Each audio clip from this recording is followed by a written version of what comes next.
Hey guys, welcome back to the channel. This is a story about what if Naruto son of Azazel High School DxD. Before I start, please support for more amazing content and do consider subscribing to my channel and share this video with your friends. This is written by loneonyxwolf and link in description and support writer. Let's start the video. Chapter 1. A Newer Life. Pain. That was the first thing Naruto Uzumaki Namikaze felt when he regained a consciousness state. Groaning at the pain he felt as he slowly sat up in a bed. Naruto scanned around his surroundings with his vision blurry. He knew from the lack of bleach and other strong cleaners he wasn't in a hospital. Plus his clothes and armor are stored away after taking too much damage during his long fight with Kagaya. Memories rushed back to where he was fighting the 5 nations after he successfully took back the Bijuu in order to free them from Kagaya and the nations. But after the final clash between him and the nations it all went blank. He supposed his time-space technique did save him if he was still alive and breathing now. But as for where he is, that is a puzzle he will have to solve later. Pushing himself up, Naruto groaned as his muscles were still tender, sore most likely from the wounds he received.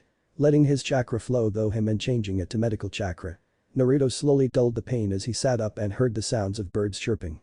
Blinking to clear his vision, Naruto scanned the room around him and saw it was a very bare room, hardly anything other than the bed he is sitting on, a few paintings, and a chair with clothes on it. A simple set of jeans and a black shirt on the chair. Naruto activated his eagle vision to get a view of his surroundings till he saw a trail of faint blue mist going to the door. The trail is faded but it still lingers. It's clear I am in someone's home, Naruto thought as he pushed himself up. Looking around, Naruto saw a window at the other side of his room and walked over to it. When he opened the curtain, Naruto's eyes slightly widened at the more modern appearance of the world.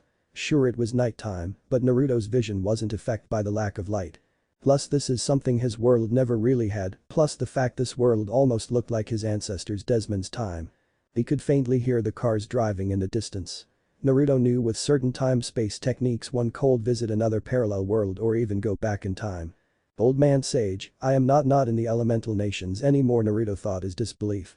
He had read the records of his clansmen are women hopping dimensions thanks to a certain Fuinjutsu formula, but the formula was so complex not even Naruto understood it yet. But his technique didn't have that type of formula unless those one annoying Ichigo has called Sasuke dumbly used Kamui on him and that interfered with his time-space technique, thus casing a tear in space and time making him end up here. Naruto rubbed his head trying to banish the headache of coming up with theories when he clearly just survived an onslaught of a war. He knew he activated the yin-yang annihilation seal before pulling off his time-space technique. So anything that was left back at his home are now gone. The yin-yang annihilation seal is basically a bomb that releases pure yin-yang chakra, destroying anything caught in the blast. Depending on how much chakra the seal can draw in before going critical and going off. If Naruto wanted to compare it to anything, it was basically what people would call an antimatter bomb. It is just a pure energy blast that destroys everything and anything within the blast radius. So even if he lost his home, whatever they were going to try to find is now gone. Looking at his arms, Naruto breathed a sigh of relief. He had packed all his important things within the tribal seals on his forearms. Tapping on his seal on his left forearm, Naruto looked and was able to see all his things in place. From his clan's treasures, secrets, armor, weapons, and knowledge to everything he ever learned and found out. All his things are here and accounted for. He would really hate to lose his things. Plus he did pack up his things and sealed them on his body before going to war. If he was going to die in that battle, then his secrets would have died with him. After finding all his stuff is accounted for, Naruto got up and put on his own clothes by summoning them from his Fuinjutsu seal on his arm, thus leaving the clothes left for him alone. Since he is in an unknown home, he would only rely on his stealth and assassin skills. Bring out his weapons were not really needed as he felt only 2 life forces thanks to his passive Senjutsu chakra, which his body naturally gathers on its own. Going to the door, Naruto felt different, like his body is slightly lighter and his chakra has expanded slightly. There was also another pool of energy within him. It felt different, similar to chakra, but it was strange. He also felt much stronger than he was before. Odd seeing he was half primordial and half human before everything went south and his clan home was literally blown off the face of the earth. Canceling his eagle's vision, Naruto slowly opened the door to find a darkened hallway. Naruto made his way silently towards the stairs and descended down them without making a sound. He looked at the modest home and admired some of the artwork. He stopped moving when he felt something trip his senses.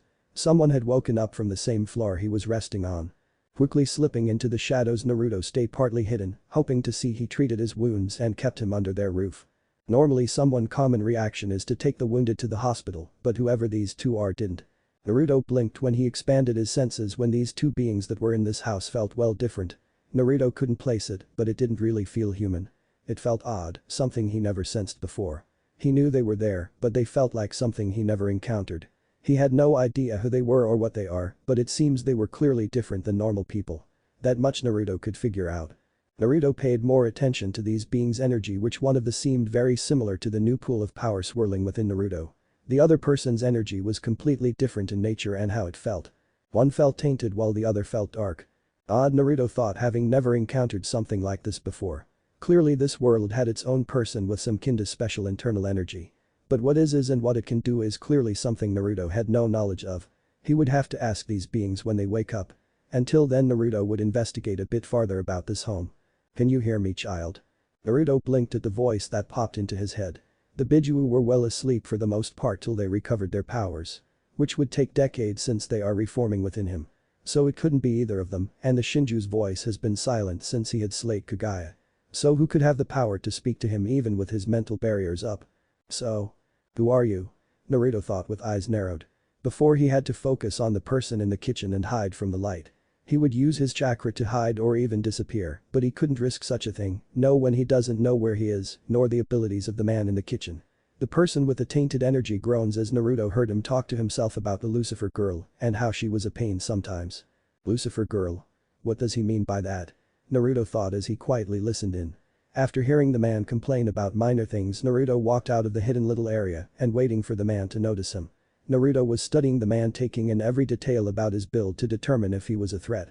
The man was fairly rough looking. He is a tall man appearing to be in his 20s with an average build, black hair, golden bangs and black goatee. He is wearing a simple white sleeping shirt and pajama pants.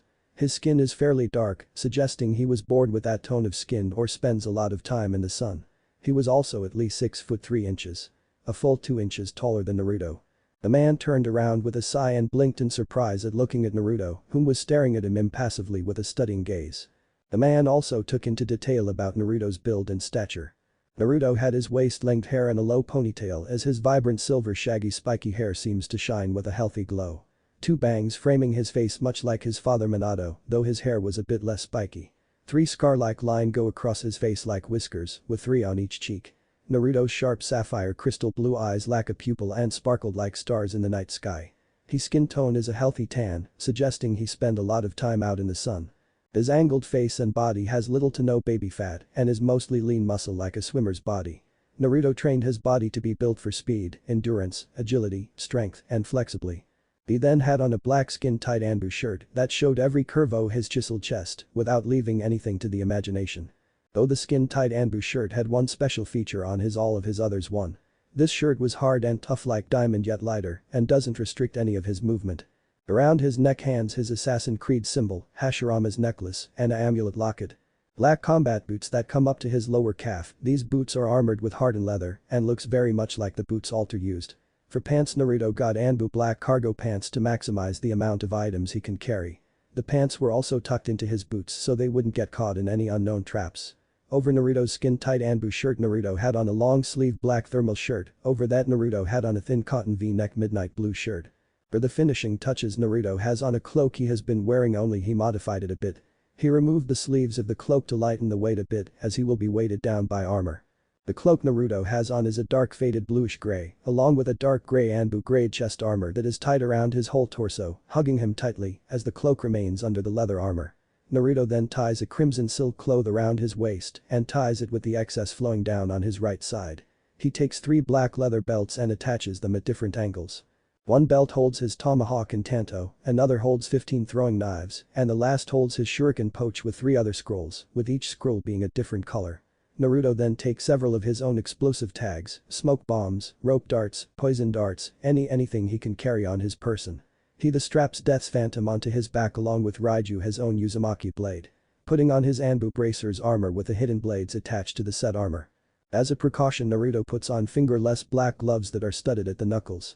He is currently wearing a face mask that hides the lower half of his face, much Kakashi whom taught him Chidori. "Who are you?" Naruto asked with a monotone voice, curious to what this man is or his goal. The man across from Naruto had a face of disbelief and utter joy, something that Naruto caught, but what was curious why. Amazing, it worked. It was just a prototype, but it did bring you back, the man said with a smile, pride and joy danced in his eyes. Naruto looked at the man, confused written all over his face. What? Naruto thought, trying to recall if he was that badly injured during the nation's attack on his home. But it all came up blank as the final attack he launched and activating the Fuinjutsu seal were the last things he remembers. What do you mean? Who are you? Where am I? Naruto asked a series of questions only to see the rougher-looking man raise his hand, a gesture for Naruto to slow down. Easy kid, I will answer any questions you have, but first let's introduce ourselves. My name is Azazel. The now named Azazel introduced himself. Naruto Uzumaki Namik. As Naruto introduced himself in kind. Azazel motioned Naruto to join him at the dining table, which Naruto took slowly, on edge about the part of something bring him back. Naruto's mind raced to figure out what Azazel meant, but only came up with that he was very close to dying, and Azazel used something to bring Naruto back from death's door. That or Naruto did die for a brief moment before being brought back. Azazel however nodded to Naruto's name. It was a strong name for a male. Maelstrom of the whirling tides and waving winds. Sounds like this kid is the son of two major storms coming together to become a superstorm, Azazel thought as he sat down and grinned at Naruto with a pleasing expression. To start off, kid, I found you on death's door. Hell, you could have been dead. Anyway, I used one of my research prototypes to revive you. Though it was the only one I ever created, it seems to have done its job nicely by bring you back, Azazel said, taking a moment to see if Naruto had any questions, but the look the boy given him was mature and calm. Naruto only motioned for Azazel to continue as Taylor explained things farther. Naruto was hoping to understand if Azazel could explain more. Using my knowledge on sacred gears, I was able to make a prototype of what devils used, though I haven't named it yet. It's similar to their evil peerage system, which allows them to reincarnate people into new devils. With my faction I lead, known as Grigori. I and now the newer you are fallen angels, being whom fell from heaven and grace. My prototype was made to reincarnate people into fallen angels, thus not needing to make other angels from heaven fall to increase our numbers and avoid being the worst of the three factions, Azazel said, keeping a smile on his face, proud his prototype worked while answering two of Naruto's questions. After taking this in, Naruto pushed forth a question. No offense, Azazel, but I don't believe in God. But I can tell you're not lying. So could you prove to me you're a fallen angel and tell me about these so-called three factions? Naruto pushed forward, wanting to get to more information out of the man. He wasn't calling Azazel a liar, but he needed to be cautious about how he said things. This man clearly is hiding a lot of his power from what Naruto can sense. And with him emotion sensing abilities, Naruto knew the man wasn't lying. Azazel smirked as 12 jet black wings unfolded and spread wide and proud in the dining room, proving Azazel was not a human, but a fallen angel. Naruto's eyes widened at this. Well, there were no gods, goddess, devils, or angels in his old world. There was Kagaya and the Shinju, as they were the closet things to a primordial being and a goddess in his world. One was the so-called goddess of chakra and the other was a primordial of death, life, destruction, creation, and etc. But in this world there are apparently devils, angels, and fallen angels. Well, shit, Naruto said with somewhat a surprised look. Thirdly, we are in one of my houses located in Japan. After bringing you here and dressing your wounds. You were asleep for 3 days at the most, Azazel informed where Naruto is currently. Naruto nodded at this. Some of the buildings didn't look American, German, or even European. Japan or China was one of his guesses. You have wings too, Azazel said, adding that little fact in as Naruto blinked as he imagined his wings coming out. 12 pitch black wings unfolded and spread out proud across the other man with 12 wings. Naruto blinked in surprise as the wings felt completely natural, like a limb or something completely natural to his current body. Naruto even moved them as he smiled at the feeling. Azazil's expression was one of surprise and shock. His eyes could be seen scanned over Naruto's own wings multiple times to make sure his eyes weren't lying to him. The 12WW wings, Azazel mumbled in shock as he stumbled over his words. He figured it would have worked like the evil peerage system the devils had, but this is completely unexpected turn of events. Either this kid was already powerful enough before he was turned into a fallen angel to have 12 wings, or his prototype had an unknown effect on the young man. Azazel himself is the only fallen angel with 12 wings, well, until this kid showed up. I take it that having 12 wings isn't normal, Naruto asked with a curious expression. Well, he took pride in his power, he is a trained shinobi and an assassin of an order. Power and rank meant nothing if someone had the tools, wits, plans, or skills to counter what you could throw and then turn them against you to kill you. Azazel straightened himself out and got serious a bit. Alright. The angels and fallen angels go by how many wings one has. The more wings one has, the more powerful the person. The max number of wings any fallen or angel can have is 12. You and I are the only fallen with the maximum number of wings, Azazel said in a slightly serious tone. Naruto nodded as that made sense. But he had no use for the wings since he couldn't fly, well that was a lie. He could fly, but he didn't want to go into his Uzumaki chakra mode or his Rikiden Sennin mode, which he had the same godly powers that Hagoromo had. It was only the fact he had a lack of knowledge how to use his newly acquired wings. Azazel seemed to rub his goatee in thought before he grinned. Tell you what, I will offer you to join me. You only know what I told you so far. I will teach you how to fight and survive in this world. With the amount of power you're given off, it would be bad if you didn't know how to use your fallen angel powers to their full potential. Also you will need to learn about the supernatural world, seeing as you just became a part of it, Azazel said as Naruto looked deep in thought. The more Naruto thought about things the more he realized he didn't have many good or pleasing choices laid out for him.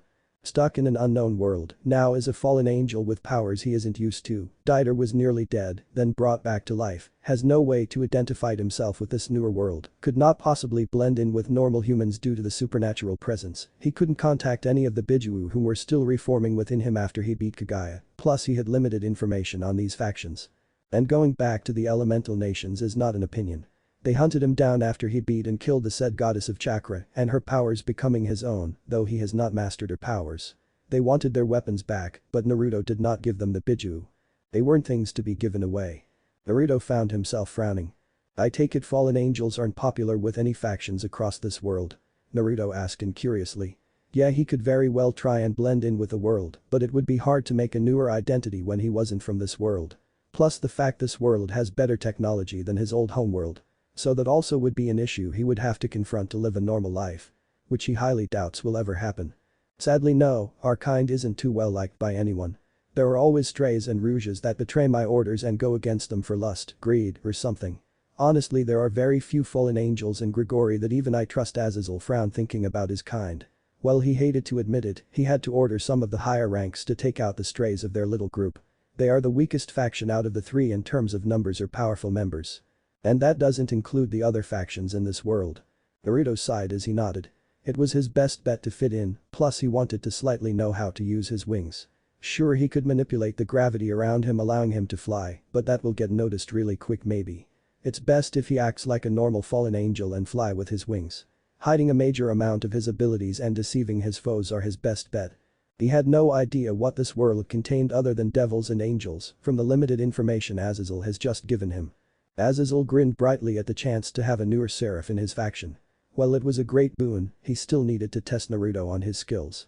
A spar would be best, but that could wait till the morning or later date. He had at least 6 to 8 months before anything important came up. Plus the fact there was too much information for Naruto to learn about the factions with a year time frame. It would at least take 3 to 4 years for him to master anything Azazel has in mind. He would use this time to train Naruto how to use his abilities. Well rest up kid. I will have our training start tomorrow, Azazel said with a friendly smile. If it's alright I rather get my bearings and explore the area around me. I will return before you wake up Naruto said already wanting to get out of the house and get some fresh air. He was never good sitting still unless he was working on something, reading, writing a new seal, or eating. He always had to do something unless it was sleep. Sure, just don't do anything stupid. Be careful though when wandering around and avoid trouble. This area is owned by a devil clan, and I rather them not be aware I am here Azazel said, waving the younger fallen angel off. Something told Azazel to trust this boy, besides if he didn't sense Naruto when he walked down the stair, then this kid is already good at hiding himself. Naruto nodded having no problem maintaining a low profile. Outside. Naruto inhaled the fresh air and enjoyed the cool chill in the air. In this world the winter solstice or Xmas must happening in this world Naruto thought as he saw a few decorations around the area. He could feel the lack of negative emotions, though he was slightly disturbed at the lack of Senjutsu chakra. There wasn't a whole lot of Senjutsu chakra to passively collect, and the amount he did collect is filled with malice and hatred. And while Naruto isn't bothered by it all that much thanks to him accepting his own darker self, plus the fact he was able to face both Black Zetsu and the Kagaya and Rage Jubi head on. Both beings has so much hatred, anger, fury, and wrath in their being he wouldn't be surprised if their souls were blacker than any known sin he has committed himself. He feels disappointed and sad that nature, once his natural comfort and connection to the mother nature of his world, has now become a hate-filled entity that would corrupted any whom takes in her essence.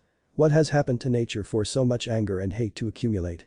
It's like an infection with a cancerous effect. Growing and spreading like some kind of uncontrollable cancer Naruto wondered as he pondered on this. Nature's energy felt disgusting and awful. If not only was trying to drive him mad. Well, that won't happen, he could feel it. Nature's essence flowing into his body passively like a greedy parasite hungering for food. Again, while he was not bothered by it all that much. It caused Naruto to be uneasy and worried if anyone was dumb enough to take in this energy without the correct course of training. No doubt they would go mad and become a mindless mad-filled killing machine till they themselves are killed, Naruto thought for a moment. He would have to talk to Azazel about this after their training session. Naruto would have to meditate for a long period of time for the essence of this nature chakra not to affect him horribly. But the practice and principle or method should still be the same. Otherwise his body wouldn't draw in Senjutsu chakra. But for now Naruto had another goal in mind to complete. Keeping to the shadows, Naruto walked around looking for the highest point in the immediate area to gain a bird's eye view. And while Naruto sealed his weapons away hidden from public, he was still dressed in his outfit and armor. He did have them on him and cause something happen. Plus he would only use his chakra sabers, chakra variant of lightsaber, if anything happened. The highly advanced design of the seals bring to life a plasma-like sword hot enough to cut or burn though anything. Naruto made these two when he was only 15, while he was exploring the nations with Jiraiya, whom became few of his precious people. The chakra sabers' names are Heaven's Darkness and Hell's Light. Generic, yes, but they are meant to be a symbol of his connection to both yin and yang, and how without one the other would be incomplete. And without both you would be blind or worse to the beauty and horrors of the world. But that was a story for another time. First Naruto needed to scope out the area and get familiar with his surroundings. He would use his chakra sensing abilities to a greater extent, but that required him using his chakra or nature chakra. And he didn't know if beings of this world could sense chakra. So he kept his power suppressed to a certain level. He was going to play it safe and hope no trouble comes his way. Q knock on wood. Walking down the darkened alleyway, Naruto enjoyed his calm sooth stroll, taking in the sights and sounds. Naruto stopped for a moment when he felt someone behind him. Turning around, Naruto looked to see no one was there, despite the fact Naruto could hear a racing heartbeat somewhere near him. Blinking, Naruto sighed silently as he continued his journey across the unknown city he is in. He spots a person and with his sensor abilities, can tell it's what appears to be a human. Naruto couldn't really tell, these person lack a chakra system or ever some kind energy like Azazel. He could sense the solar life force of that being, but there was no chakra whatsoever. Humans of this dimension must not have any kin to supernatural ability. They must depend on their ability to adapt technology, then Naruto mused, thinking of this person whom seems normal in the terms of not being able to use chakra or any other form of energy. But Naruto could be rightfully wrong in those regards. He would have to endure my lectures. Great. Continuing his walk, Naruto scanned the area with a studying gaze, committing every turn and route to memory. Naruto sighed as he continued this routine for about 30 minutes till he heard a voice behind him. Turning around, Naruto saw a teenage girl rubbing her head. Ouch, that really hurt, the girl said, rubbing her head. Are you okay? The girl heard a mature yet calming voice behind her. Looking, the brunette saw a man dressed in armor and clothing she was not familiar with. It almost looked like he was wearing some kin to foreign battle robes. Is he one of those cosplayers? The girl asked, rubbing her nose, studying the male. She was slightly confused why he was wearing a mask that covered the bottom half of his face. Hi. I just tripped. Thanks for asking, the girl said. Naruto said his name. Offering his hand to help the girl up, Naruto waited as she became less dizzy. Huh? Oh, nice to meet you, Naruto. I am Aoyuki. The girl got up and bowed politely. Naruto's sweat dropped as he retracted his hand to help the girl. People of this world are becoming strange to me, Naruto thought as he watched the girl fidget slightly. Before bowing and excusing herself after she thanked him. She swiftly turned around and walked off, leaving the master assassin to ponder what just happened. Sighing, Naruto started his track back to Azazel's house, making sure he isn't followed. Month later. Naruto is panting as he just got done with an intense sparring session with Azazel. Ahahaha, that's 18 wins out of 20 losses. I am catching up. Azazel pumped his arm, flexing the muscle. He hasn't had this much fun since he teased Michael and Gabriel about marriage. Man, he loved messing with Gabriel and Michael. Those two were so easy to prank and tease. Naruto glared at the older fallen angel as his wings folded back up and out of sight. Keep it up, that ego will be all that much sweeter when I crush it, Naruto said with a sharp tone. Ever since Naruto had started training under Azazel, they only did one thing during each session. Go all out, but Naruto had a restriction that he couldn't use chakra. Well, he wasn't bothered by this learning to use magic, it's incredibly hard. With his chakra, Naruto had perfect control and easily could best Azazel as he was using the energy that was intertwined with his being and soul. However, magic was completely different and worked like chakra. It was hard to control and use, but at least Naruto could form several different weapons fueled by his light-based magic. He found out, though, studying with his clones and learning under Azazel, that there is a lot of things magic can do. It was just like chakra, but chakra couldn't make people immortal, bind someone's soul to do your binding, or ever completely erase someone's memories. Magic was sorta scary with all the crazy shit it can do. He learned there are tiers of magic ranging from tier 1 to tier 100. These tiers can also be viewed as levels. More often than not, the most useful ones Naruto found are simple tier 1 magic spells, also known as signs, with a group called witchers, used to hunt monsters. While the more simple spells are very easy to learn, they are often overlooked while Naruto mouth-watered at the signs. These signs were Naruto's goal to master before master any other form of magic other than his own light magic. The signs Ard and Igni could be used for more than simple fighting. Same could be said for the other signs. But also Naruto had a hard time with his newer abilities in magic. Magic, to sum it up, was causing him a splitting headache. Not only that, but the lessons in using his wings, information about the factions, and anything in particular was annoying. Lucky for Naruto, he was able to hire himself as a somewhat of a mercenary doing odd jobs in the human world, thus bringing in his own funds. Thanks to a contact whom is in the USA, Naruto was able to hide the fact he was from another world and he was a fallen angel thanks to Azazel's training and guidance. Though Naruto didn't like the fact he had to depend on Azazel for help. But that was quickly fixed as he went to a gambling ring in California when Azazel had to meet a friend. He was able to win about $10 million by the end of it, but he was labeled as the devil's charm as he never lost a bet nor a match. Since then he had been the target of mafia men for a while. But they can't find, as Naruto does not contain any sort of record other than a phone number to contact him. No birth certificate, no place of origin, no records to arrest, and no records of him ever living anywhere. He was off the grid in the most extreme way other than his phone number. Not bad, Naru, you've been able to learn how to flying like the best of use in 2 weeks. You're even faster than me in regards to speed both on land and in the air. But your magic still needs a lot of work. I broke you light spear, light sword, and light halberd at least a dozen times already, Azazel said, rubbing his goatee again, thinking of Naruto's next step in training his abilities. Truthfully, Naruto only needed to learn how to fly, but the lad was dead set on learning his fallen abilities and mastering them.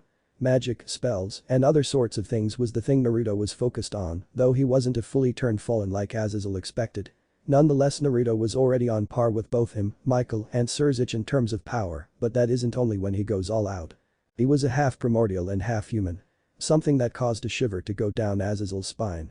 Primordials, beings whom existed before time was time and predated every single god-goddess ever born. Their simple thoughts could have slaughtered thousands if not a million other races across creation, and no god or deity would be able to stop them, not even the god whom created him would be a match for a primordial.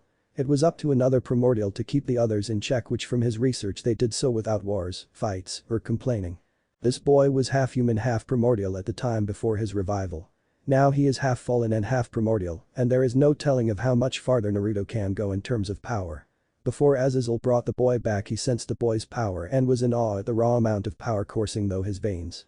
The demi-primordial who had the potential to become a god on his own terms or at least gain godlike powers. It marveled the seraph fallen at Naruto's own physiology. He had stronger and better senses, strength, speed, agility, endurance, and etc. compared to any demigod Azazel has met or seen. He also can correctly control his own power he called chakra to a perfect degree and unleash superhuman feats even demigods couldn't do. Not only that, he could control several different elements and use elements Azazel has never seen before. He was not bound to the domains that their parents had control over or represented. Naruto was completely free to become stronger than himself, which made the older fallen angel actually push himself into training a bit more. Naruto was also helping Azazel in regards to creating something similar to the evil P system. With the help of Naruto, Azazel suspected the first set to be done in 3 years. Also, the fact Naruto is teaching Azazel some fuinjutsu or to at least understand it better. It truly baffled the elder fallen how Naruto was able to create so many things with these seals. The fact he came from a war-torn world only made Azazel interested in Naruto's story. Which Naruto explained some of his past that he had no problem telling. I.e. the villages, ranks, and etc. including the 4th Shinobi War, including when the nations attacked him. Oh yes, Azazel knew about Naruto's past, and the younger seraph had shared enough for Azazel to trust him greatly. The boy was able to befriend and gain the trust of the primordial being from his world and kill a woman hell-bent on enslaving everyone. And with this Kagaya's woman disappearance, Naruto was able to gain another of the Shinju fruit as he called it. The first one was implanted into him by experimentation. This cased a numbering effects on not just his genetics but everything. As these two godlike beings clashed, Naruto won in the end but was critically injured. After a couple days of the battle and the 4th Shinobi War, the 5 nations attacked Naruto at his base, which was his clan's homeland. Despite being injured, Naruto put up a fight and showed why he was the only one able to go toe-to-toe with this Kaguya. The rest Azazel can pretty much guess. Azazel was able to save Naruto by using the prototype piece, thus turning Naruto's human half into a fallen angel. And while Naruto's power is godlike on some level, he could still die like a human. But with his regeneration healing factor, it made him somewhat hard to kill. But at the time Azazel found the young master assassin, he was pretty much dead. A harsh lesson, but it pushed Naruto harder to protect these Biju whom slept inside Naruto, recovering from Kaguya's own assault on them, or something similar in nature. Though he found it disturbing if not creepy, Naruto could if he wanted change his sex from male to female at will.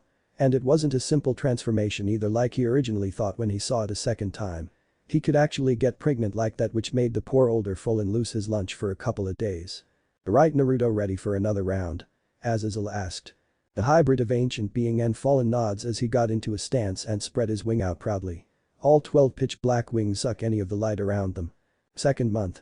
Naruto is currently looking over his Fuinjutsu notes and data on the prototype piece Azazel has gained though he research. The fact Naruto and Azazel in a partnership was able to make a break though, combining Fuinjutsu, runes, and magic, thus allowing all sorts of limitless possibilities to be available. Though a breakthrough, Naruto and Azazel had to extensively research this newfound art and understand that one false place rune, one stroke of the brush, or even the wrong amount of magical energy could cause a large explosion. While Naruto wasn't helping Azazel with his research, training, hanging out with the girls, studying, or even exploring the city country, Naruto would often meditate to adapt his body and mind to this world's nature chakra. Being able to feel the weight of nature's hatred, malice, rage, and other powerful negative emotions, Naruto was able to soothe her pain, so to speak, or at least adapt to handle it better. He spent at least a week solid taking nature chakra into his body, bearing the weight of nature's wrath. It wasn't easy, as the longer he went on the more he felt like it was crushing him. But he endured for both their sake. As he hates the fact it was hard for him not to be connected to nature. He had no idea what sort of side effect he had begun to cause, but when the events unfold, Naruto will be there without a doubt. When he asked Azazel why nature's energy felt so polluted and foul, the older Fulin had no idea what the cause it was, but he did know about the dangers of Senjutsu. Other than the basics, Naruto would often do mission for Grigori or hanged out with the resident half-devil Valerie Lucifer, one of the hiding descendants of the original Mao that died in the Great War. From what Azazel told him, there are pockets of the descendants hiding all over the world. Mainly because they were afraid of two things. One was the son of the morning star Rizavam Livan Lucifer, whom killed anyone remotely related to the Lucifer clan. And the other was the newer current government ruling the devils in the newer form Mao. While Naruto understood the point of hiding for the sake of protection, he dislikes many things about this world. He really strongly disliked many things. From the biblical faction all the way down to the hero faction. This world has all sorts of screws loose, and Naruto could only sigh at the mess of it all. He had a problem with every faction, including Grigori faction, which he is a part of.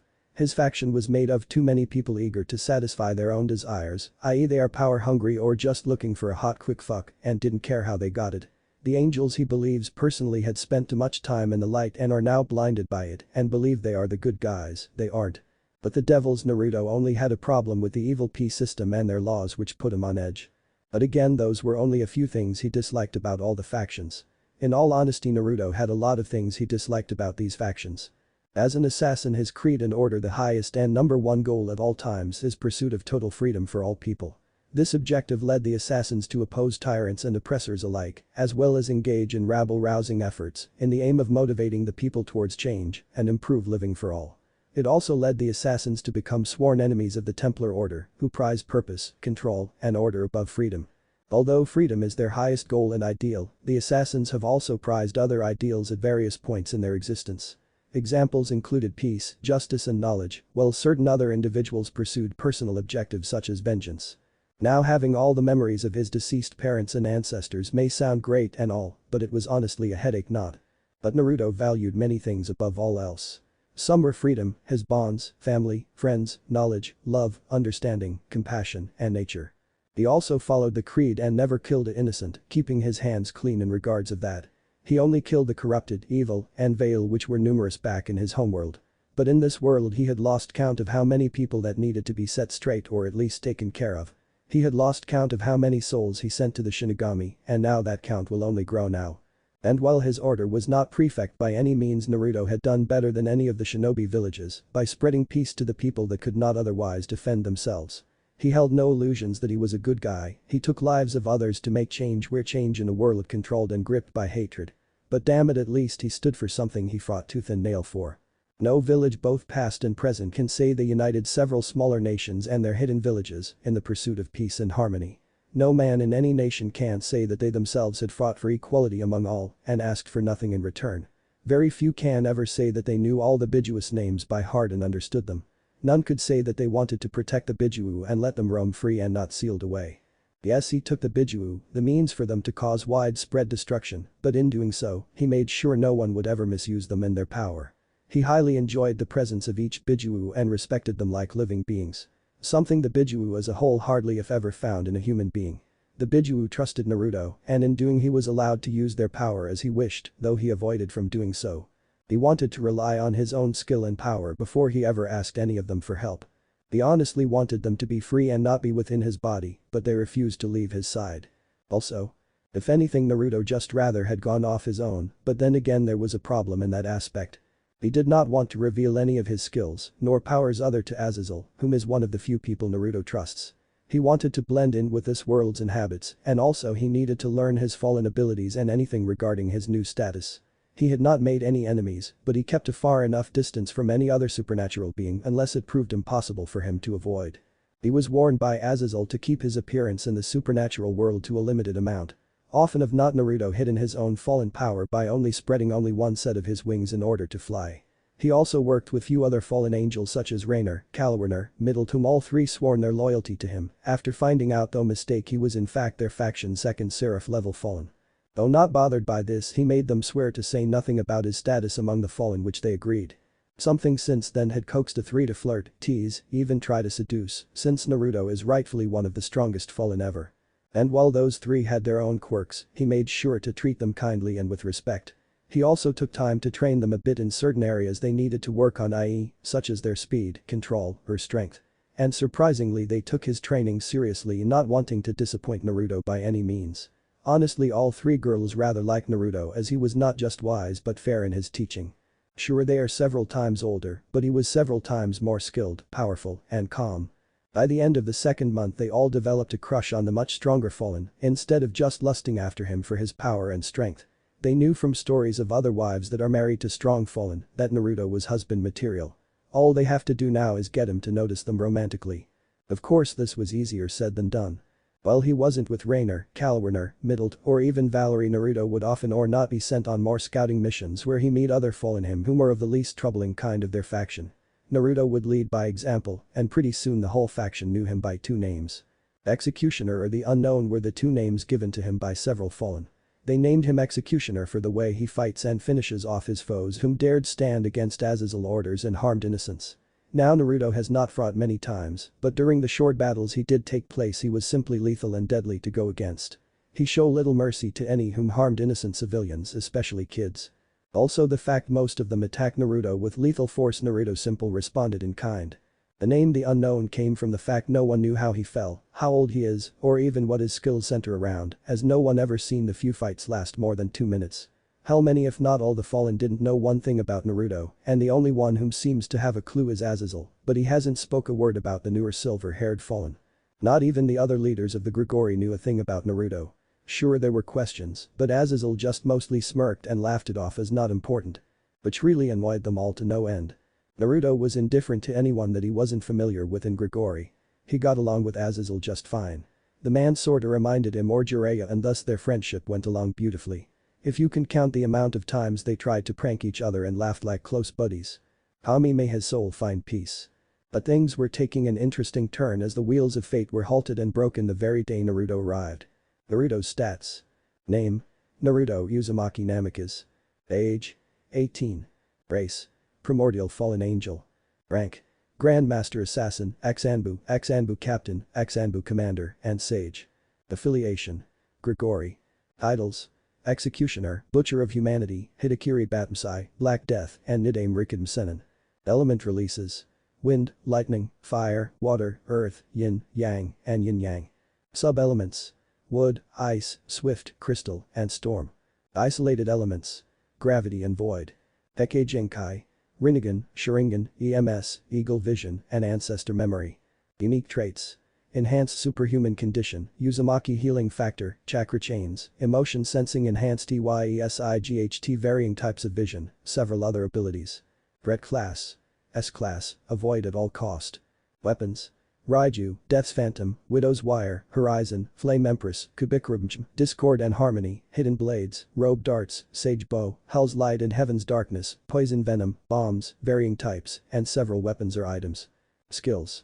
Fuinjutsu, Senjutsu, Taijutsu, Kinjutsu, Ninjutsu, Jinjutsu, Bujutsu, Bukijutsu, Jinjutsu, Iram Ninjutsu, and Blacksmith. Clan Family. Uzumaki Namikaze. Enhanced superhuman abilities. Senses, strength, speed, stamina, reflexes, agility, endurance, chakra regeneration healing factor, and etk. Quotes. Stand up for something even if you stand alone. Because often at times the one who flies solo will have the strongest wings. Naruto. Heroes are made by the paths they chose, not the power they are given. The funny thing about power is that power is just power. Evil or good, it's up to the person of what it becomes. Power is not corrupted as humans say, nor is it evil. The only thing that makes power evil or bad are the fools and misguided soul using that power without the wisdom to handle it and the strength to carry the burden that comes with that power. Naruto. Words are funny, aren't they? They can be used to create something beautiful or something straight out of a nightmare. They can make some feel like the most important person in the world or make someone want to kill themselves from depression. Tell me, do you use your words and voice to create or destroy? Naruto. Nothing is meant to last forever. Everyone's time will come sooner or later. But when death comes for me, I will welcome it with a smile. Naruto. Fear has two meanings for me. One meaning is fuck everything and run. The other is face everything and rise. I like the second choice better. Naruto. Everything is a weapon if they know what they are doing. From the simplest tool to a common flower. This world is my weapon and toolbox. I only just begun showing you what I am capable of. Naruto. The couple things should be noted. Naruto will have a harem, but as you all aware, the poll for such an event is over and Naruto will be paired. I am sorry if the girl you dislike is in the harem or the girl you like isn't. I am generally aiming for the top 5 to 7 girls. There will be girls placed in the harem regardless of what many of other voted on. Such examples are Rainer, Kalwerner, and Middled. So won't count them as part of the harem as they are 3 of the 4 girls Naruto normally interacts with on a daily basis. Chapter. The Yakai Alliance. A middle-aged gruff-looking man with black hair, matching beard and a muscular body. The man had a set of 5 wings, which marks as 10 black wings in total. He has a serious face as he looked to a younger seraph he would be proud to call an ally and friend, though he would say it out loud. The bodybuilder-like male smirked as he saw the 2 seraphs go at each other with an intent to kill. They sure aren't holding back much. The male smirked with a nod of approval. Both proud at the fact this kid was able to push back his leader and friend in an all-out match, which is routine for the 4 Great Fallen, have a match every week. The 4 Great Fallen, as they are nicknamed by their faction, are none other than Azazel, Naruto, Uzumaki Namikaze, Barakiel, and Shemhazai.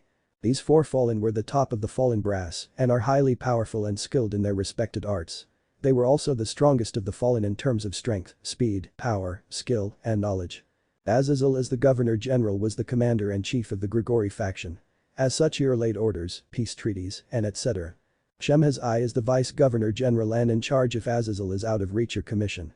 As such, he was completely aware of the second Seraph Naruto and trusted Naruto to help him maintain order in case of a war or major battle that threatens them as a faction. He was also Naruto's second mentor and rightfully Naruto's charge, as he often stayed with Shemhazai and his wife when in Grigori's HQ. Barakiel was a Kandor whom basically is specially trained for a particular purpose or profession. As such, he is normally a bodyguard or teach to help younger Fallen master their powers. He was in charge of the muscle and manpower, making sure that the soldiers whom were loyal to the faction were trained, well-fed, and taken care of. Naruto title in the Grigori faction is Kandor, just like Barakiel, but his role deals with being the faction's medical expert, spy master, master assassin, first recon, liaison, arbitrator, and etc. that deals with both his shinobi and assassin talents, which are a big boon for the Grigori faction. Though despite his level in power, Naruto respected his fellow Fallen and treats them as equals. Though time has passed when Naruto originally arrived into this world. In fact, it has been little over a year since Naruto had been in this world. During this long year, Naruto has been training, learning, helping the other decent Fallen, and whatever he feels that needs to be done, so the young seraph didn't lose his mind when dealing with Azazel antics or Veil when she demanded he train with her. Azazel, time is up. Barakiel called out with a serious aura. The older seraph had a peace negotiation with the Yakai in Kyoto today. Azazel ignored his longtime friend and dashed in a blur of motion, intending win this match against the younger seraph. Naruto however here Barakiel called out to Azazel.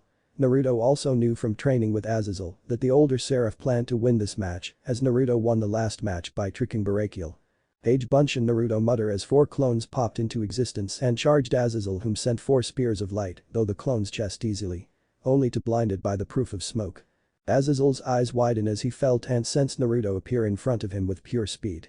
"Damn it, Naru," Azazel said before he barely blocked an attack from Naruto. However, he still felt the full might of a chakra-enhanced strength technique hit forearms, ascending flying to the ground. Naruto tapped into his light magic and made a light spear which he coated in Raiden chakra. Naruto threw at a blinding speed to a crashing Azazel, whom only paled at one of the tricks Naruto learned while training with Barakiel. He could fuse his chakra with his light magic and make it much more dangerous depending on the degree and elemental combination he is using. Though this won't kill Azazel, it will be painful. Shortly after Naruto landed and looked at the twitching form of his leader. "Thank you Naruto." Barakiel thanked the younger Fallen for ending the match quickly. Naruto nodded as he had to go back and study the prototype information that Azazel had just worked though. Getting up from the ground like nothing happened, Azazel popped his left arm back into place as he sighed. Damn Naruto and his tricky way of thinking.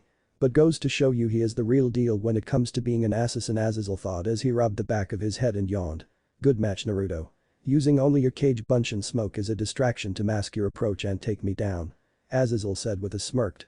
Though Azazel was able to block the punch, Naruto was still able to send him flying to the ground with the chakra-enhanced strength technique he mastered back in his homeworld. "Nonsense Azazel. I would have lost if I wasn't allowed to use chakra in this match," Naruto said in a humble tone. He still had a problem controlling his light magic.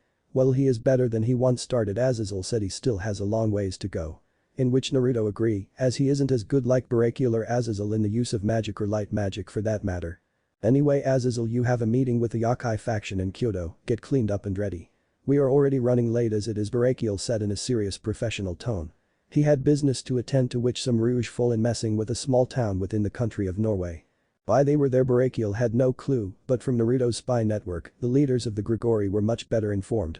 Hell, Naruto's spy network was the best thing to ever happen to them. Now they had better information and can act accordingly. Also it's the best and most reliable spy network ever. Azazel had a noticeable scowl on his face before he glanced at Naruto before a glint appeared in the older Seraph's eyes. Naruto quickly noticed this as he mentally groaned. Damn it, he wanted to listen to Disturbed as he studied the notes and information. It was to be his first day off in months. Months, he tells you. "Naruto, I want you to go in my place for this meeting," Azazel said with a winning confident smirk.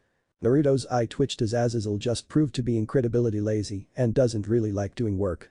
Azazel, if there was ever a definition of lazy, it would have your picture in the dictionary, Naruto muttered as he crossed his arms and his wings folded but still in plain view, showing he is indeed a Seraph level Fallen, though the power rolling off him said he was stronger than Azazel himself. Azazel waved off the insult and smirked. Truly this kid is a blessing, Azazel thought looking at his surrogate godson, whom is standing next to Barakiel. Now, this is to help you get used to dealing with other factions. The Yakai of Kyoto are one of the most neutral factions in the world. Also you will be heading there to either help them make peace or remove a thorn from their side. I had reports of some Rouge Fallen in that city killing its inhabitants. Plus this will be a good experience for you as you never had to fully deal with any other race other than our own. Think of it as part of your training and at your role in our faction to be the arbitrator, Azazel explained. Yeah, I go to an unknown area while you go fishing, Naruto deadpan with a slight twitch to his eye. He never been in Kyoto before, nor has he had to face any race other than Rouge Devils and Rouge Fallen. Other than that, Naruto's existence has been a secret of the Grigori faction for the past year. This is only because no one lived to see another day if he fought them, or that the Fallen loyal to the Great Four kept their mouths shut. Well, maybe it's because Azazel, Barakiel and Shemhazai haven't told anyone about him in any fashion. Also make sure you work out a decent treaty with their leader Yusaka. Barakiel will fill you in on their faction during your flight there. Now if you excuse me, I think the Gulf of Mexico is experiencing some lovely weather, Azazel said as he span on his heel and walked off while waving bye. Naruto and Barakiel just stared blankly at their leader's retreating form. Barakiel only could mentally sigh as he knew his old friend would pull this on Naruto. Naruto knew Azazel pushed this on him to get out of doing work.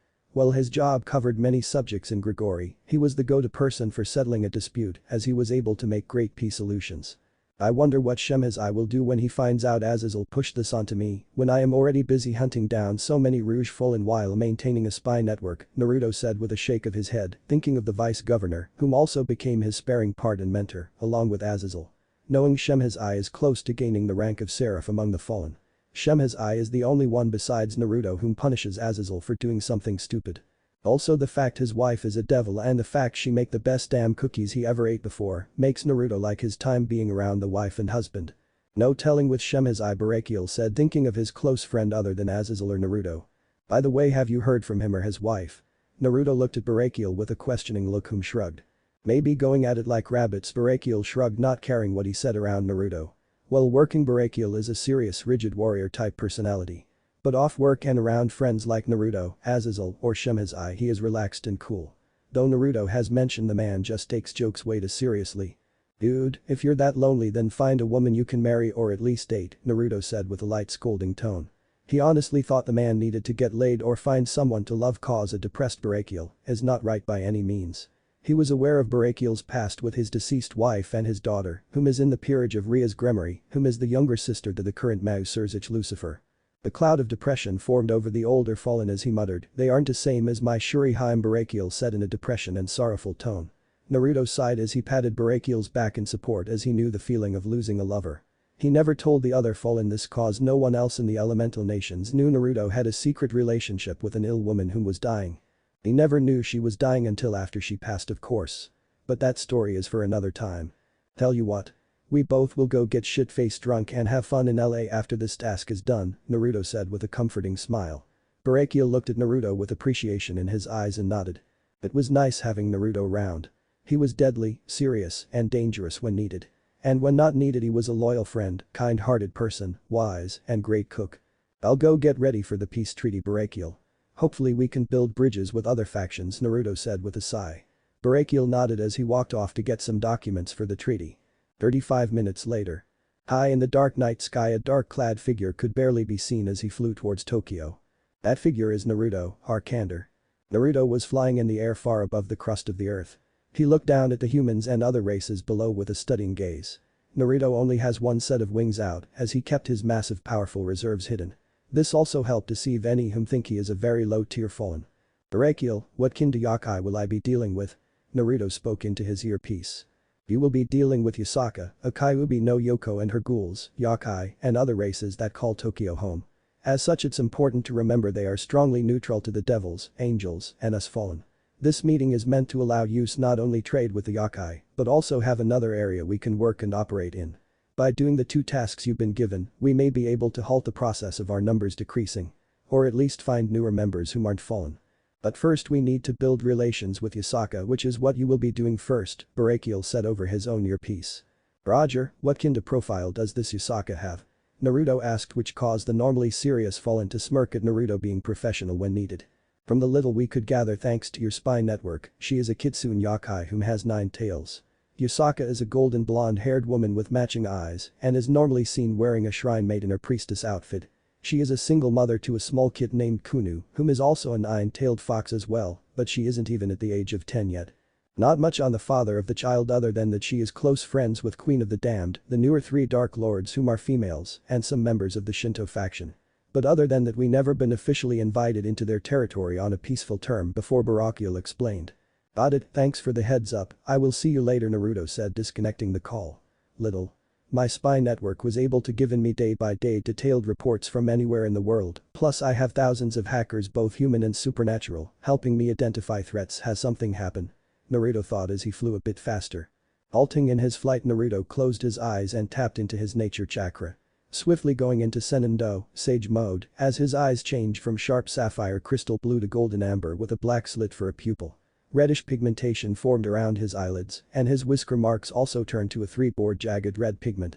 In the center of his forehead, a dot with a hollow circle with a red circle appeared and looks eerily similar to Hashirama's forehead marking when he enters Sage mode. He was able to pinpoint the largest signatures in Tokyo, which is over 2,000 feet below. Tucking in his wings, Naruto free fall down towards the earth. Using the cover of darkness, his own skills he learned from his assassin ancestors and his own shinobi skills, Naruto was able to land softly in a dark alley without a sound and without alerting anyone to his landing. Thank you Zabuza for teaching me the silent killing technique, Naruto thought briefly. So far so good, though I should be on guard, Naruto thought as he using his sensor abilities, combined with Senendo, to pinpoint whom he thinks is Yasaka. That might be you. The life force is fox-like, I think, Naruto thought with a confused look as he cancelled his senendo and walked through the alleyway careful of his surroundings. He could feel all the life and busy living things around him. Naruto was the best sensor when it came to someone's life force. As such, he could even feel the rats in the sewer below his feet. He could smell the thick musk in the air that was mixed with pollution. Naruto sighed as he hardly could feel any nature chakra around him. If there was any nature chakra. Naruto took a step back to check what he is wearing.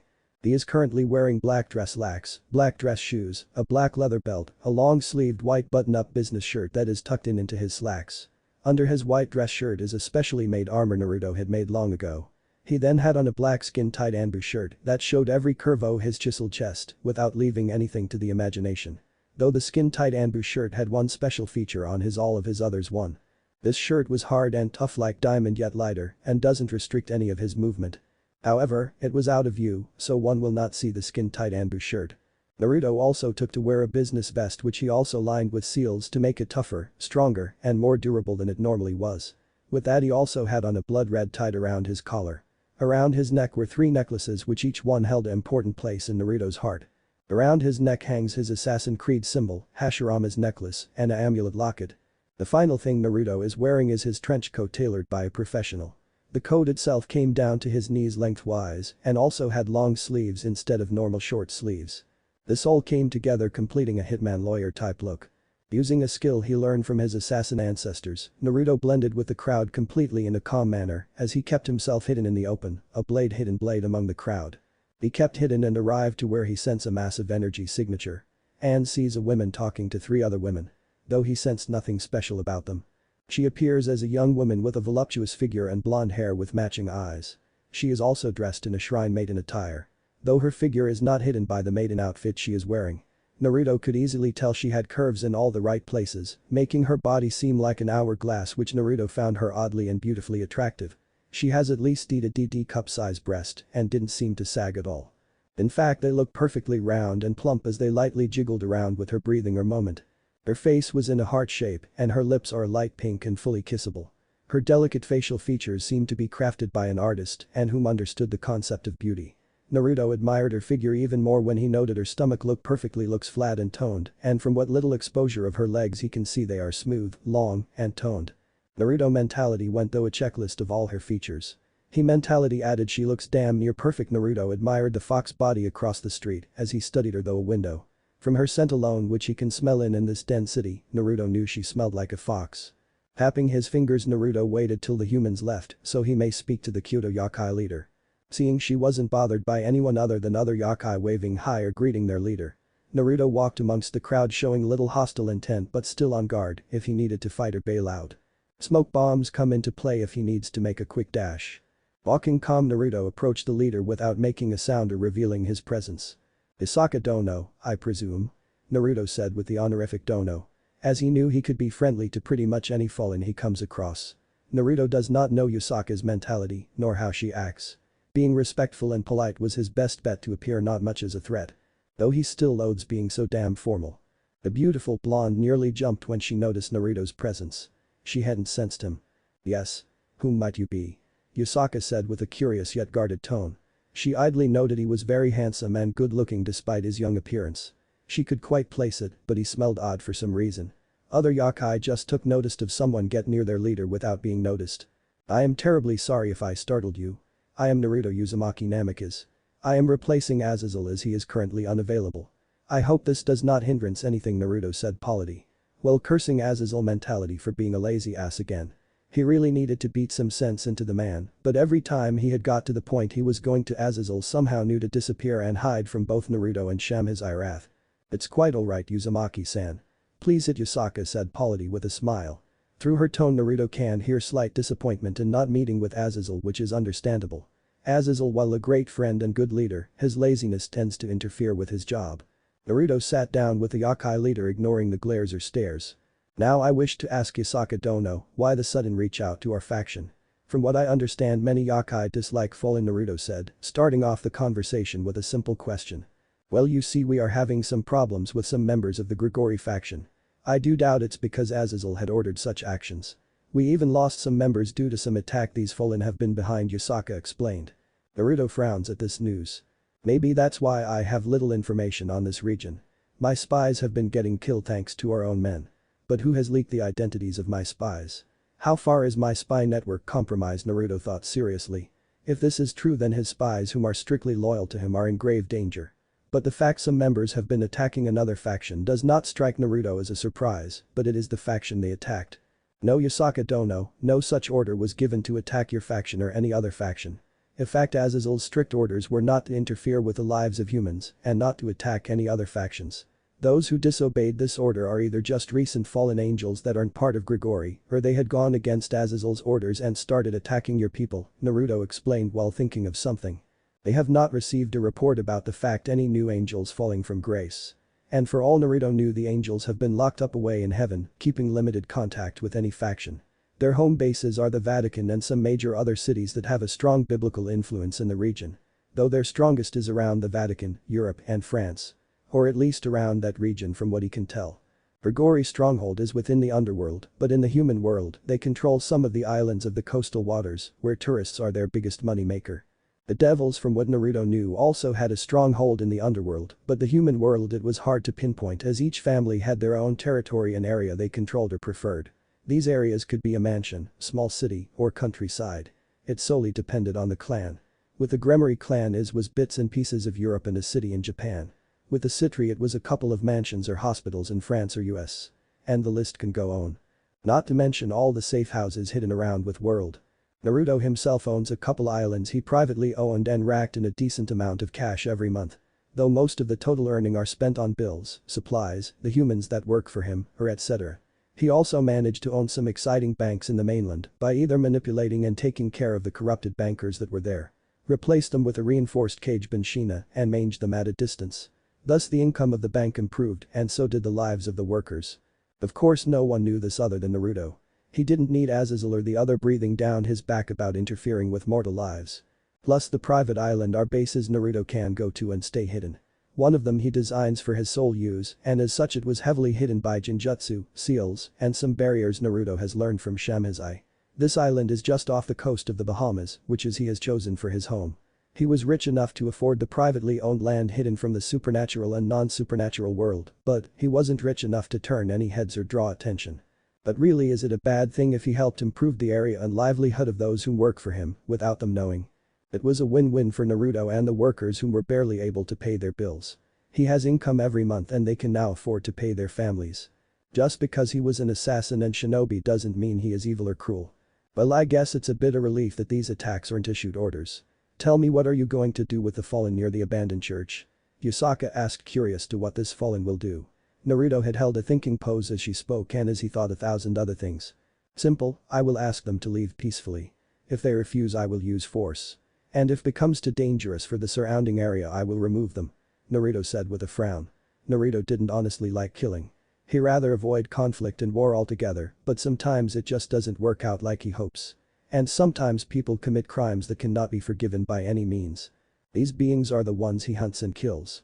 People that are beyond hope in any form of saving or helping. People like Danzo, Obito, Black Zetsu, Kagaya, Madara, some of the Akatsuki, and generally people who make others suffer for either their own gain, twisted pleasure, or some kind of fucked up goal. Isaka across from Naruto frowned but nodded in understanding. She waved her hand requesting tea is brought to the two of them. I understand, Naruto-san. Please stay a bit longer for some tea, Yusaka said in a polite tone, being respectful to the fallen. She couldn't sense his power at all, either he is really good at suppressing his power or he is middleman. But he just said he would go take care of the fallen, so it was most likely the former as he didn't seem weak nor powerful. She couldn't gauge him correctly, it was like he was trained to not give any hits about himself away. It also unsettled her, she could hardly tell he was a fallen, even his scent didn't give anything away. She only smelled the strong scent of forest and nature coming from the man in front of her. Even then she had to pinch herself to test if this was some type of illusion, as she couldn't even tell in certain moments if he was really there. I should send a shadow-type Yakai to tail him, Yusaka thought with a weary look in her eyes. This was something that did not escape the master assassin, as he could read any facial expression or physical reaction, not matter how small. It was an advantage he had gained working with Ibiki for about a month. Naruto offered a kind smile and heartwarming aura. I will have to politely decline that offer, Lady Yusaka. I will return when the job is done and fill out the treaty. After that is done with I will gladly have a cup of tea with you. But first I have fallen to take care of, Naruto said with a small smile as he got up and walked away. At the abandoned church. Hidden within a series of trees that surround the old abandoned church. Hidden by the bush of the tree leaves. Naruto looked on with a blank expression as he mentally counted what he is up against. Let's see, 20 Rouge exorcists, 10 Rouge fallen, and 1 arrogant leader, with only a 4 set of wings. Naruto counted the 8-winged fallen with a disappointed frown. Whether this frown was from a lack of challenge or the fact that these idiots honestly think hitting a heavy guarded supply line was a good idea. The world might never know. Sighing, Naruto jumped down from the tree and walked to the band of bloodthirsty Rouge group with a calm neutral expression. Slowly channeling his chakra to his eyes, the morph into crimson red glowing red eyes with 3 Tomo in each eye. The fully matured Sharingan was about to have its first test run against a Rouge if they did not comply with his demands. Naruto would not pull punches for anyone if they faced him. Walking into the clearing in front of the church, Naruto received the attention from the people. Though the attention was not what he was expecting right away. Dodging the 10 light spears launched at him and catching the 11th one fired from the last fallen, Naruto sensed hostile intent from the 31 people he was meant to capture, detain, or put down. Frowning, Naruto crushed the light spear in his hand and stood back up, his muscles tense and ready for action. His Sharingan spinned a bit faster before. You know, I was going to give you a chance to return peacefully, now I am either going to beat you within an inch or take your life. If you want to live, then put down your arms now, Naruto said with a stern voice, getting into a defensive stance. Naruto only watched as the Rouge priests and fallen got ready to attack him. Kill him, the 8-winged fallen commanded. Sighing, Naruto knew he was going to have an annoying night. Naruto was ready to finish them all in one move, but not before dodging a bullet fired from a gun. The bullet itself barely passed his cheek. Though the Sharingan may not be able to fully pick up a speeding bullet itself, it can sure as hell help you dodge one, thanks to Ida's ability to read and predict the movements of an opponent, Naruto thought as he dodged the next 6 shots like he was in the Matrix. He leaned back up after he heard disbelieving gasps or noticed disbelieving looks that the priest holding the guns were giving him. Placing his hands in the boar sign, Naruto muttered a simple yet one of his favorite jutsu. Jinten. Muish, Naruto said before he disappeared from view. Soon thuds around the 8-winged fallen were heard. The Rouge fallen blinked in confusion as he saw Naruto disappeared and reappear where he was standing. And this happened all then less time it takes one to blink. Next thing he knew is his men or women on the ground either dead or knocked out. He couldn't tell which at the movement as he felt an incredibility cold feeling at his feet. Looking down, the fallen Rouge noticed ice was encasing his feet and traveling upwards with a steady pace. Looking at the unknown nicely dressed male with hatred, the Rouge fallen summoned a light spear to shatter the ice, but was shocked at the fact his own light spear shatter and not the ice. Hyoten.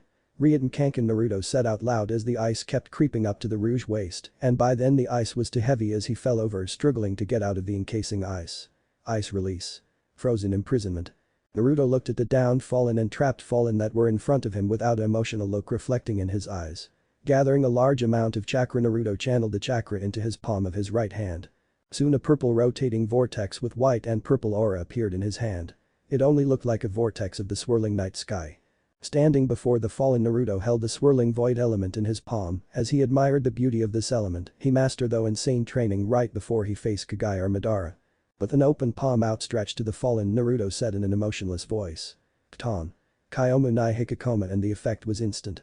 The purple swirling energy started to suck the surround area like a black hole held in Naruto's open palm like a powerful vacuum. The fallen priest and their trapped leader were also victims of this technique as they were sucked by the powerful vacuum. Void release. Drawn into nothingness. Naruto clapped his hand together in a praying motion and said, "Forgive me, I take no pleasure in this, but I do this for the betterment of the innocents. May your souls find peace," Naruto muttered as he swiftly turned around and walked forward toward Yasaka's.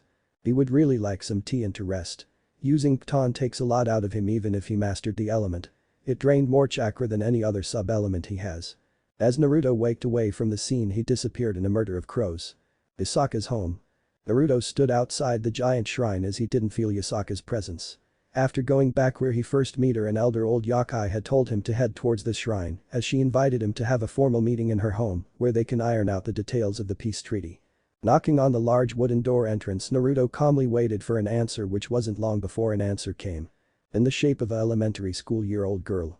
Naruto looked at the young girl with a blinking expression. What's with the females in this world? They are either extremely hot, cute, or both. What in the name of the sage do they put in the damn food? Naruto, though, as his face and expression softened and need to eye level with the girl. "Hello, little one. My name is Naruto. Can you tell me where Yasaka is?" Naruto spoke softly. even after all that he had done and committed. He has a large soft spot for people important to him and children whom are innocent. He knew the actions of the 5 nations were the direct result of the cage dying to protect him while he took Kagaya's soul. Sasuke was a prick like that. But the prick died shortly after, so he supposed that's a good thing. Akasama is currently away checking the Kyoto's key lines, she won't be back till later. Are you the fallen that Akasama has a meeting with? The little girl asked cutely. Naruto smiled softly and nodded before the door was slammed on his face. But the blank expression Naruto blinked. Ooh, the fuck just happened? Naruto looked confused while looking at the door. He hadn't done anything wrong and he has gotten rid of the Rouge group troubling the Kyoto Yakai faction. Rubbing his head in a sigh, Naruto slumped in defeat as his training session with Azazel and using the void element took a lot of him. Going to sit on the temple steps, Naruto gazes to the stars with a lost expression. I wonder how the others are doing, Naruto thought as he became lost in his thoughts. His thoughts drifted to Tsunami, Inari, and that old drunk Tazuna. The 3 of them helped Naruto back to his home while he was injured. He does know they left 3 days before he was attacked, but if they were alive was something he wasn't aware of. Naruto's face became a deadpan expression as he saw a fallen angel flying towards him. Normally this wouldn't be a problem, but he was leaking so much hate and bloodlust, she might as well wear a giant neon sign that says I'm here in bright bold white lettering. There you are. The fallen didn't even get a chance to attack as sand wrapped around him or her quickly enough, and the only thing one may hear is a muffled voice.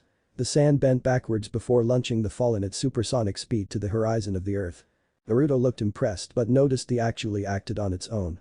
Like when Gaara had the Shikuku in him. I miss Gaara, Naruto thought as he played with the sand, making it dance around his fingers. In a trance-like state, Naruto played with the swirling set as he gathered ice and crystal. Playing with the elements, Naruto focused on changing their shape, size, and density. He could sense the little girl in the hallway of the house and he can make out a faint sound of what sounded like a conversation over the phone. Most likely calling for her mother wherever she is, Naruto thought as he played with the elements with a calm expression. He knew he wouldn't have to wait long before Yasaka came back. But until she came back he was going to sit on these steps and relax a little. Hunting down all those Rouge devils and fallen, training with Azazel or Brachial, maintaining their spy network, recruiting hackers, healing any injured, and learning anything else he could while he was here had drained him. He needed a break every now and then. Or he would have went insane by now. Of course he had to avoid the eyes and ears of other faction workers while maintaining the appearance of a single set fallen, which wasn't easy. The chakra and magical power could not cross a certain threshold. In order for that to happen he needed his senses alerted and high at all times. He also needed to avoid the devils and pure angels in order for his strength to grow with magic and other skills Brachial, Azazel, or even Shem as I can teach him. Which with magic is quite a bit of learning, practice, and patience. Though with his cage bunch and helping out his training effort, he was able to cut down his training time by sparring 10 to 15 clones every morning. Ring ring. Ring ring. Naruto took out his phone and saw Brachial calling. This is Eagle, go ahead Raven, Naruto answered with his Bluetooth earpiece. The phone, Bluetooth, and their calling coded that way no supernatural or non-supernatural can eavesdrop on their conversations. Eagle, this is Raven. Any status update on the mission you have been assigned? Brachial or Raven said as his call sign was Raven. Sighing, Naruto nodded to himself before slipping into the shadows of the trees. With his sensor abilities up, Naruto felt nothing around him. Mission was completed about cleaning up the Rouges. But for my second task will take time. Their boss isn't so eager to make a firm treaty, Naruto replied as he heard Brachial hum on the other line. Thank you, Eagle. Now I have a hit job for you. A human by the name of Sato Yui is traveling to Kyoto and in his possession is a briefcase that might be problematic to our group. Your mission is to intercept the package. How you proceed is up to you. Also be careful, he is meeting a devil in a building located in the city. However, with the security of the company we weren't able to get blueprint layouts. However, we were able to get a list of items the security guards carry around, Brachial said with a sigh. High-profile missions were bad for their faction, but they were also needed. But the problem was no one had Naruto's skills nor abilities, leaving him the only one to take sensitive jobs like these. Okay, tell me what the package is, and the security guard's loadout, Naruto said, leaning against a tree. A plan ready to form in his head. The contents of the package is a relic artifact. From what we were able to gather though chatter, it's Amananyahoko, Brachial said grimly. Naruto blinked for a moment before his whole body went pale. The Amananyahoko? Naruto asked, slightly afraid. Yes, that Amananyahoko, Brachial said. Great, so much for staying on a low profile, Naruto thought while rubbing his head. Amananyahoko, otherwise known as the Heavenly Jeweled Spear. It is often represented as a Naginata and one of the Shinto's greatest treasures and rightfully one of the most powerful sacred artifacts in the world. It was also known as Spear of Creation as it contained the elder Shinto gods' powers before they handed it to the deities Izanagi and Izanami. Info. Void release. Unlike most releases, this release nature is in its name. Void is a lack of anything including time and space. While only Naruto is the only bearer of this element. He can use this element in varying ways, but what Naruto can do is completely erase someone's existence completely. Teleport like the flying thunder god without the means of a marker, and several other things. But the downside is the massive amounts of chakra it takes to use one of the techniques Naruto has made. As such, he only uses this element as a means to end someone completely or save his skin in a battle. Girls in Naruto's harem beyond a shadow of a doubt. First Kuroka 192 votes. Second Yusaka 188 votes. Third Seraphol Leviathan 161 votes. Fourth Akeno Himejima 148 votes. Fifth Ria's Gremory 145 votes. Sixth Graphia Lucifuge 145 votes. Seventh Office 142 votes. Eighth Tiamat 131 votes. Pre-final harem. Rainer, Kalawiner, Middled, Kuroka, Yusaka, Seraphol, Akeno, Rias, Graphia, Office, and Tiamat. Sorry if you didn't get the girls you wanted or didn't want, but this is the result of the polls. Important, read. I will be adding a secret bonus pairing that I have not seen or read before. If you guessed the hint right, I will add a female of your choosing to the harem. However, if none of you, not even one of you, guess right, I am placing my secret pairing in the harem. Here is the hint. Madam and Extinction. Naruto's stats. Name. Naruto Uzumaki Namikaze. Age. 19, looks 18. Race. Primordial Fallen Angel. Rank. Candor, currently, Grandmaster Assassin, ex-Anbu Captain, ex-Anbu Commander, and Sage. Affiliation. Grigori. Titles. Executioner, Butcher of Humanity, Hidakiri Batmsai, Black Death, and Nidame Rikidm Senin. Element releases. Wind, lightning, fire, water, earth, yin, yang, and yin-yang. Sub-elements. Wood, ice, swift, crystal, and storm. Isolated elements. Gravity and void. Heike Jinkai. Rinnegan, Sharingan, EMS, Eagle Vision, and Ancestor Memory. Unique traits. Enhanced Supernatural Condition, Uzumaki Healing Factor, Chakra Chains, Emotion Sensing Enhanced EYESIGHT Varying Types of Vision, several other abilities. Threat Class. S-Class, Avoid at all cost. Weapons. Raiju, Death's Phantom, Widow's Wire, Horizon, Flame Empress, Kubikurubmch, Discord and Harmony, Hidden Blades, Robe Darts, Sage Bow, Hell's Light and Heaven's Darkness, Poison Venom, Bombs, Varying Types, and several weapons or items. Skills. Fuinjutsu, Senjutsu, Taijutsu, Kinjutsu, Ninjutsu, Jinjutsu, Bujutsu, Yukijutsu, Jinjutsu, Iram Ninjutsu, Blacksmith, Magic, Rune Magic, and Alchemy. Clan Family. Uzumaki Namikaze. Enhanced supernatural abilities. Senses, strength, speed, stamina, reflexes, agility, endurance, chakra regeneration, healing factor, and ek. Quotes. Stand up for something even if you stand alone. Because often at times the one who flies solo will have the strongest wings. Naruto. Heroes are made by the paths they chose, not the power they are given. The funny thing about power is that power is just power. Evil or good, it's up to the person of what it becomes. Power is not corrupted as humans say, nor is it evil. The only thing that makes power evil or bad are the fools and misguided soul using that power without the wisdom to handle it and the strength to carry the burden that comes with that power. Naruto.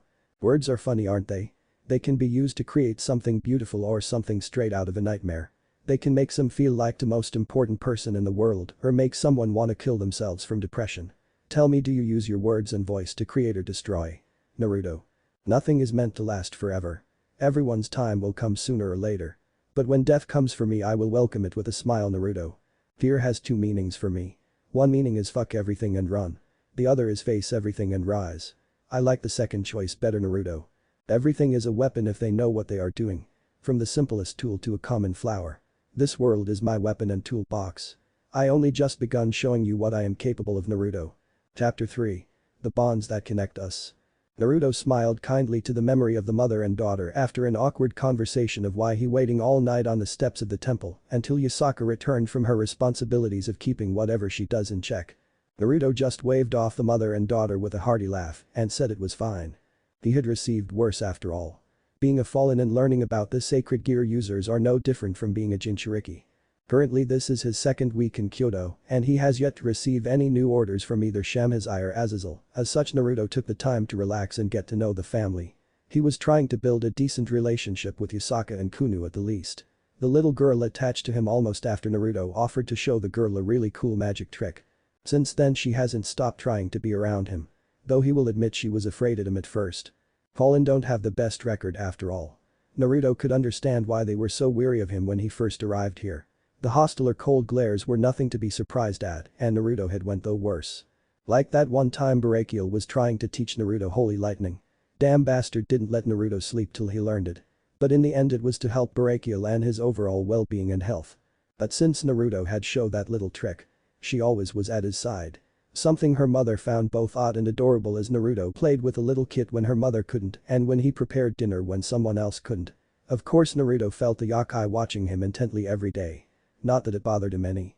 He found Kunu quite cute and loads of fun, something about her childlike innocence and curiosity had filled Naruto's heart with a small warmth he enjoyed. He even taught her how to draw some. It's too bad Kurama was still recovering from the war along with the other Biju. He bet if they found out he can transform into a kitsune or at least a Kyuubi he wouldn't be allowed to leave. Even though there is a massive difference between the Biju and the Yakai. One is a sentient massive chakra and the other is a legendary mythical creature from Japan that is worshipped as a kami. Isaka was very polite however and treated Naruto respectfully ever since that bump in the beginning. To this day she hasn't stopped saying sorry. Something Naruto found embarrassed Yusaka is a cute Yusaka which he comment on which made the woman blush a bit being called cute or beautiful. For Yusaka however she never knew a fallen can be so open and honest. Naruto was kind as he was understanding. He did not particularly enjoy their first meeting but she was shocked of how nonchalant he was about it. He forgiven them so easily and did so with a dazzling smile on his handsome face.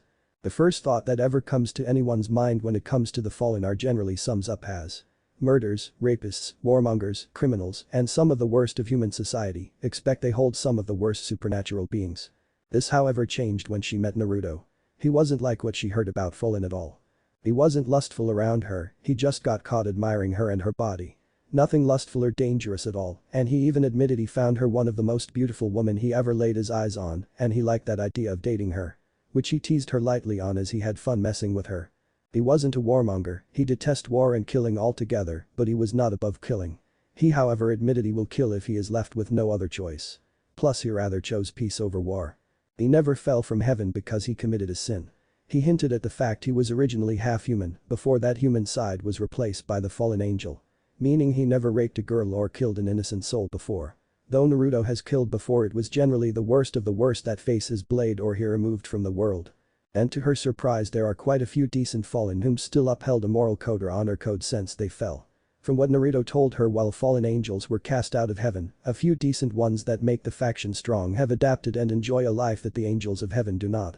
Some chose the life of a warrior training every day and improving their skills and living by the sword. Under Barakiel's watchful eye, these warriors were undoubtedly loyal to the faction that is Grigori. Some chose to dive into the medical field and treat the sick and heal the wounded. Some tackled politics and helped the Grigori faction maintain somewhat of an influence over humans. Well, this was good or bad has not been seen. Grigori kept their human connection secret and had not started a massive cult or anything to public knowledge. Some went to law school and became lawyers. The list can go on. And what she learned from Naruto is his role is not just act as a spy master, but an assassin, medical expert, and overall help in negotiation treaties. Something she finds herself admitting he does all those roles with nothing but 100% in effort. She had seen how Naruto became so close to her daughter, now Naruto is called Ani-chan with such affection that it surprised her how war mankind the fallen is. He was able to help some Yakai in Kyoto and treat their wounds or what ails them. Boosting the talk about the mysterious fallen within Kyoto. To say she was surprised at how kind and understanding Naruto is was an understatement. And in the end, it only made her feel worse for thinking he was like all fallen. He only been kind and patient with her and she was treating him like he was already her enemy. He could very well killed her and her daughter in her sleep, but he hasn't and he never show hostile intent even when he was receiving that said intent. She would have to apologize to him again. Morning. Guest bedroom. Sitting up yawning away the sleep in his eye, Naruto blinked a couple of times before his vision had cleared up. It's been quiet since Azazel had contacted me. He wouldn't do this without good reason. But after I take back that damn heavenly jeweled spear from that human. My spies should have located him by now, Naruto thought as he got up and dressed in black cargo pants and a white button-up shirt. Sniffing the air, Naruto smelled the scent of food being made. Bacon, sausage, bread, and maybe waffles or pancakes, Naruto thought with a faint smile. Normally he would have gotten up and made something for him and Kunu unless her mother wasn't busy. Naruto was quite fond of the little Kyuubi girl and her mother. They weren't like Kurama, though he loved that big Biju and his Jupiter-size ego. Isaka and Kunu were much more lovely and much cute. Kunu being adorable with how she acts around him. Yusaka being a beautiful stunning strong woman which he finds attractive. With a quick glance at his seals and accounting for everything, which this has become a habit somewhat ever since Naruto found Azazel reading his godfather's Icha books. Naruto had checked his seals every day after getting his books back. Of course Naruto only had got them back after he promised to publish the books and give Azazel the limited edition copies. Naruto of course kept the black lace limited edition for himself. And the world over had begun the hunt of the genius that made the book. Duty.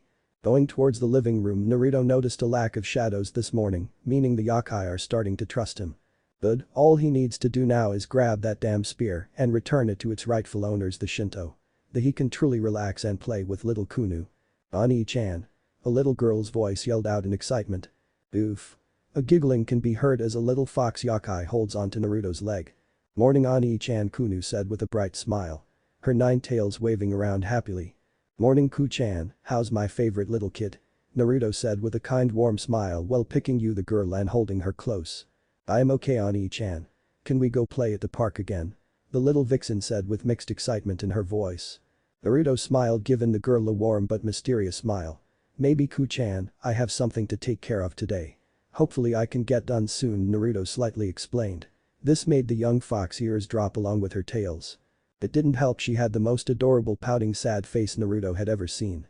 But to make it up to you, how about I take you wherever you would like to go? Like going to the ice cream store, and the effect was instant. The look of joy in the little girl's eyes shines like a star. Yay, I love you, Ani-chan, Kunu said out loud, making her mother who was secretly watching the exchange smile with a warm feeling fill her chest. Hi, love you too little Ku-chan. Naruto patted her head and put her feet back on the floor. Kunu went to her mother and hugged her mother's leg with a bright smile on her face. Morning Yusaka-chan, Naruto said with a kind smile to the leader of the Kyoto faction. Honestly Naruto was very happy their relationship had turned for the better. Morning Naru-kun, Yusaka said with a quick glance to Naruto, giving him a warm smile. Going ahead to set the table, Naruto with the help of little Kunu had set the table with napkins, silverware and plates. This took them little to 3 minutes to set as Yusaka continued to cook the last bits of breakfast. So what are your plans today Naru-kun? From what I heard you have another task. Yusaka inquired after turning off the burners and fixing everyone's plates. I have to retrieve a relic from a human whom stole it. I will learn more about how and why he took the relic after I question him, Naruto said, putting strain on the word question. Yusaka frowns thinking Naruto will torture the man or woman, but of course Naruto won't physically torture them. That's why he will use Tsukiyomi. Tsukiyomi, though it requires eye contact to be performed, trapping the target within an illusion completely under the Naruto's control. This allows him to mentally torture the person in question within a few seconds, though to Naruto or the intended victim, it will be at least several days before they are back in the real world. Or I will just use one of my Rinnegan abilities if I am pressed for time, Naruto mused in thought. Due to no one having the Sharingan, nor having a solid defense against a variety of techniques jutsu his Dojutsu possess. As such Naruto kept his eyes normally hidden unless taking on a difficult task or the fact he needs to experiment on certain things to see what does and does not work in this world. Such an explain is magic and other weapons that might be magical, enchanted or enhanced. While his Sharingan cannot pick up the internal energy of magic. His Rinnegan can however pick up mana unlike his Sharingan. Guns were a bit of an oddball though, as well he can dodge them. Though this depends on the caliber of the bullet and the marksman behind the gun. While his Sharingan can pick up normal guns and bullets fired from civilian weapons. It can't pick up the bullets from guns these ex-priest use of some of the other supernatural use for some unknown reason. Thus leading him to believe these bullets were somehow enhanced with some type of magic. His Sharingan evolved around a chakra-filled world where magic was non-existent. As such it would not pick up the mana of another person whom used magic. But the Sharingan itself could not copy or see mana. It still worked like it normally even at the MS level. But it was not useful for picking up mana or anything magical in nature. An example would be a light spear or fire spell. While Naruto can't see the fireball or light spear being thrown if he didn't have his Dojutsu active. However, his Sharingan power could not pick up the mana making up the attack, this making it almost invisible to him. Which is odd as he could not somehow see bullets being fired from some type of magical gun. It truly baffled him why his Sharingan became less useful or hindered even. Maybe becoming a half-fallen had mutated his Kekkei Genki or messed them up somehow. Or altered his abilities, and he hasn't found out why his Kekkei Jinaki were like the way they are. He wasn't 100% sure of everything yet, and no one but him has the Rinnegan or Sharingan in this world.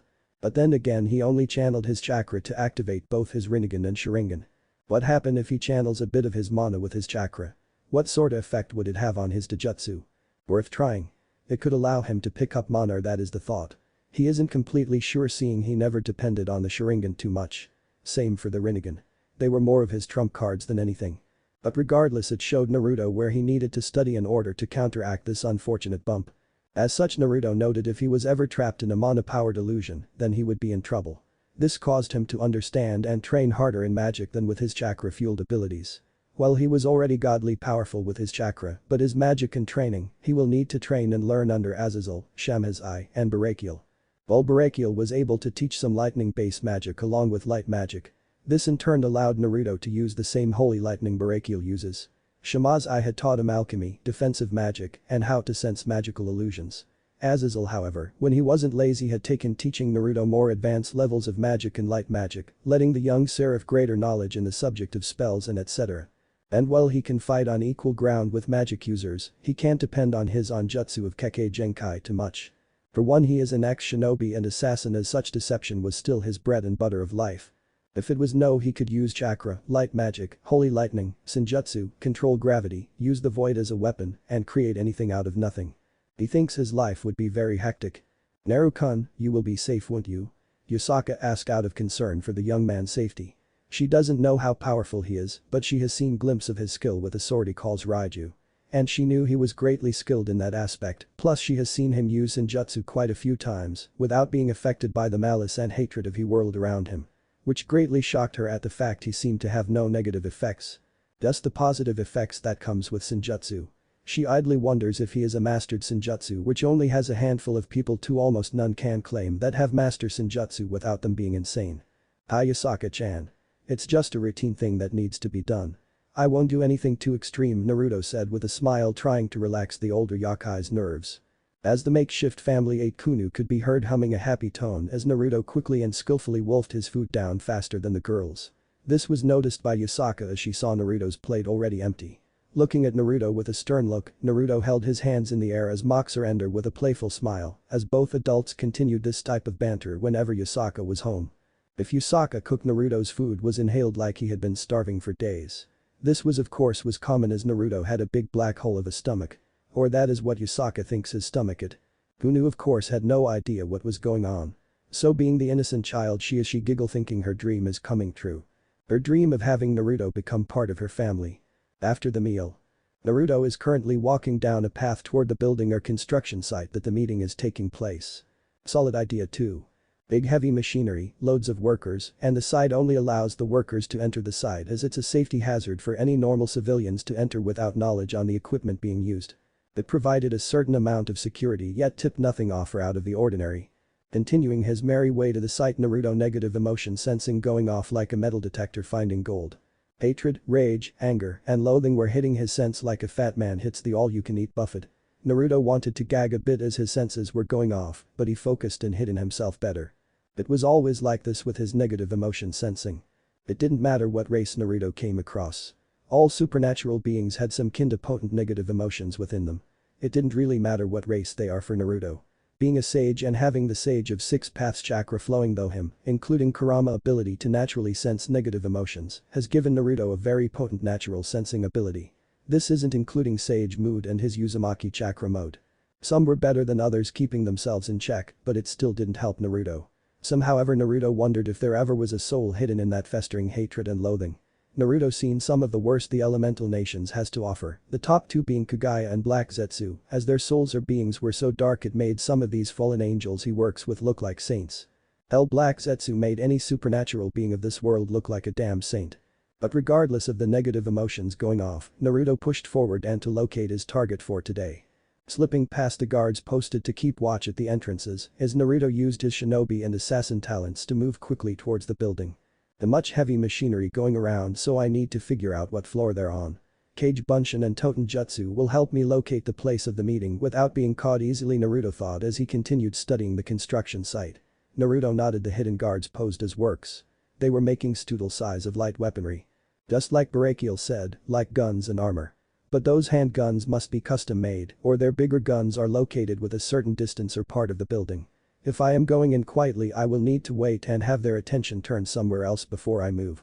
Totenjutsu might make me invisible, but a keen eye of a veteran will expose me cause of the light bending effect, Naruto thought while hiding his presence. Summoning 4 shadow clones and using the Totenjutsu to make them and himself invisible. Naruto scouted the area with his clones.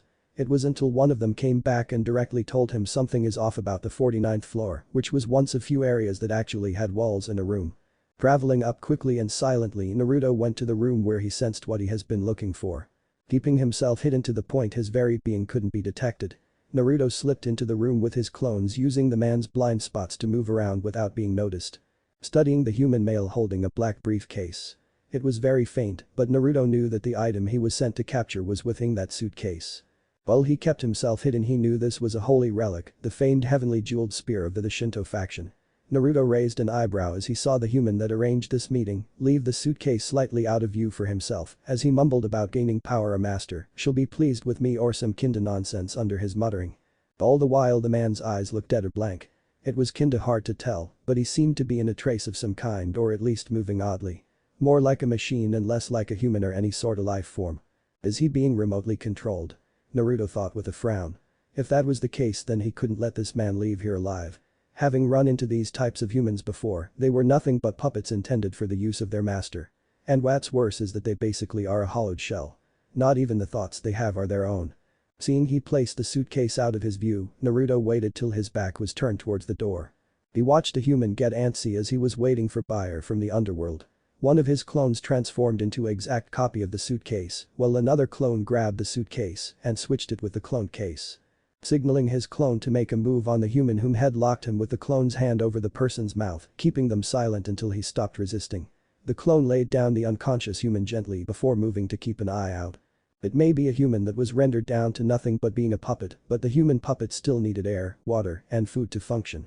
Normally they are disposed of after their uses has run its course. Allowing his senses to take effect. Naruto sensed a devil's aura coming up, though he or she is going to be using the stairs to travel along the stairs. Activating his Rinnegan and using Ninja to rip the man's soul out so he may learn what he was planning. Including how, when, where, why, and who helped him in any way. After absorbing the man's soul, Naruto deactivated his Rinnegan and fled the scene after destroying the body using his void element. After fleeing the scene. Calmly walking down the street of a busy afternoon in Kyoto, Naruto thought about what he learned from the human soul. He was a mere puppet in a bigger game. He had no other memories other than what he was tasked at that building. But, from a glimpse he saw a fallen and another being helped organize this whole thing. They used magic to erase his memories and used a puppet spell to make him into a mindless drone. Just another thing I find disturbing in this world that so many people including members of the so-called church use whatever means necessary to win, Naruto thought as he gently held his left forearm which held and hid the heavenly jeweled spear on his person, completely hidden from anyone and anything. The suitcase it was in is currently in a dumpster a few blocks from where he is currently. After Naruto got far enough away from the building, Naruto studied the briefcase and found it to be rigid with locating, resummoning, and tracking seals on the case. But he hasn't fully checked the spear itself. I should keep this matter to myself. If there was a fallen in this mess, then no doubt it's a high-ranking member.